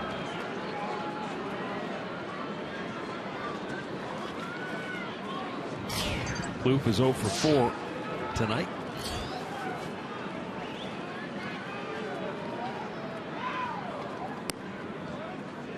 A little bit outside. It's ball one.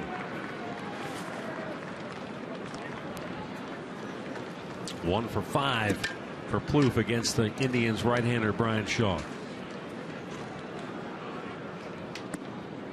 Breaking ball missed inside. 2-0.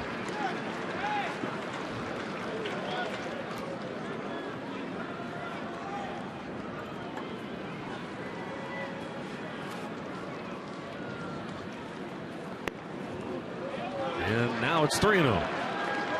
Boy, it's strange for Brian Shaw. Remember, he came in and walked Brian Dozier on 4 pitches.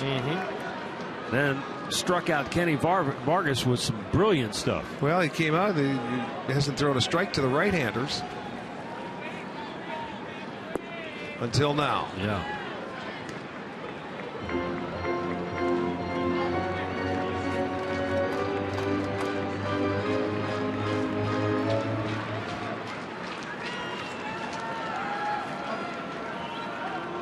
Shaw deals.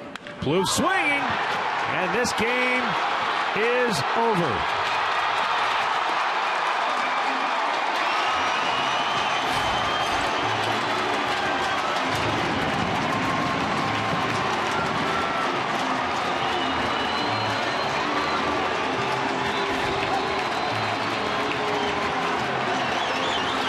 Trevor Plouffe with a walk-off in the bottom of the 11th on a 3-1 pitch.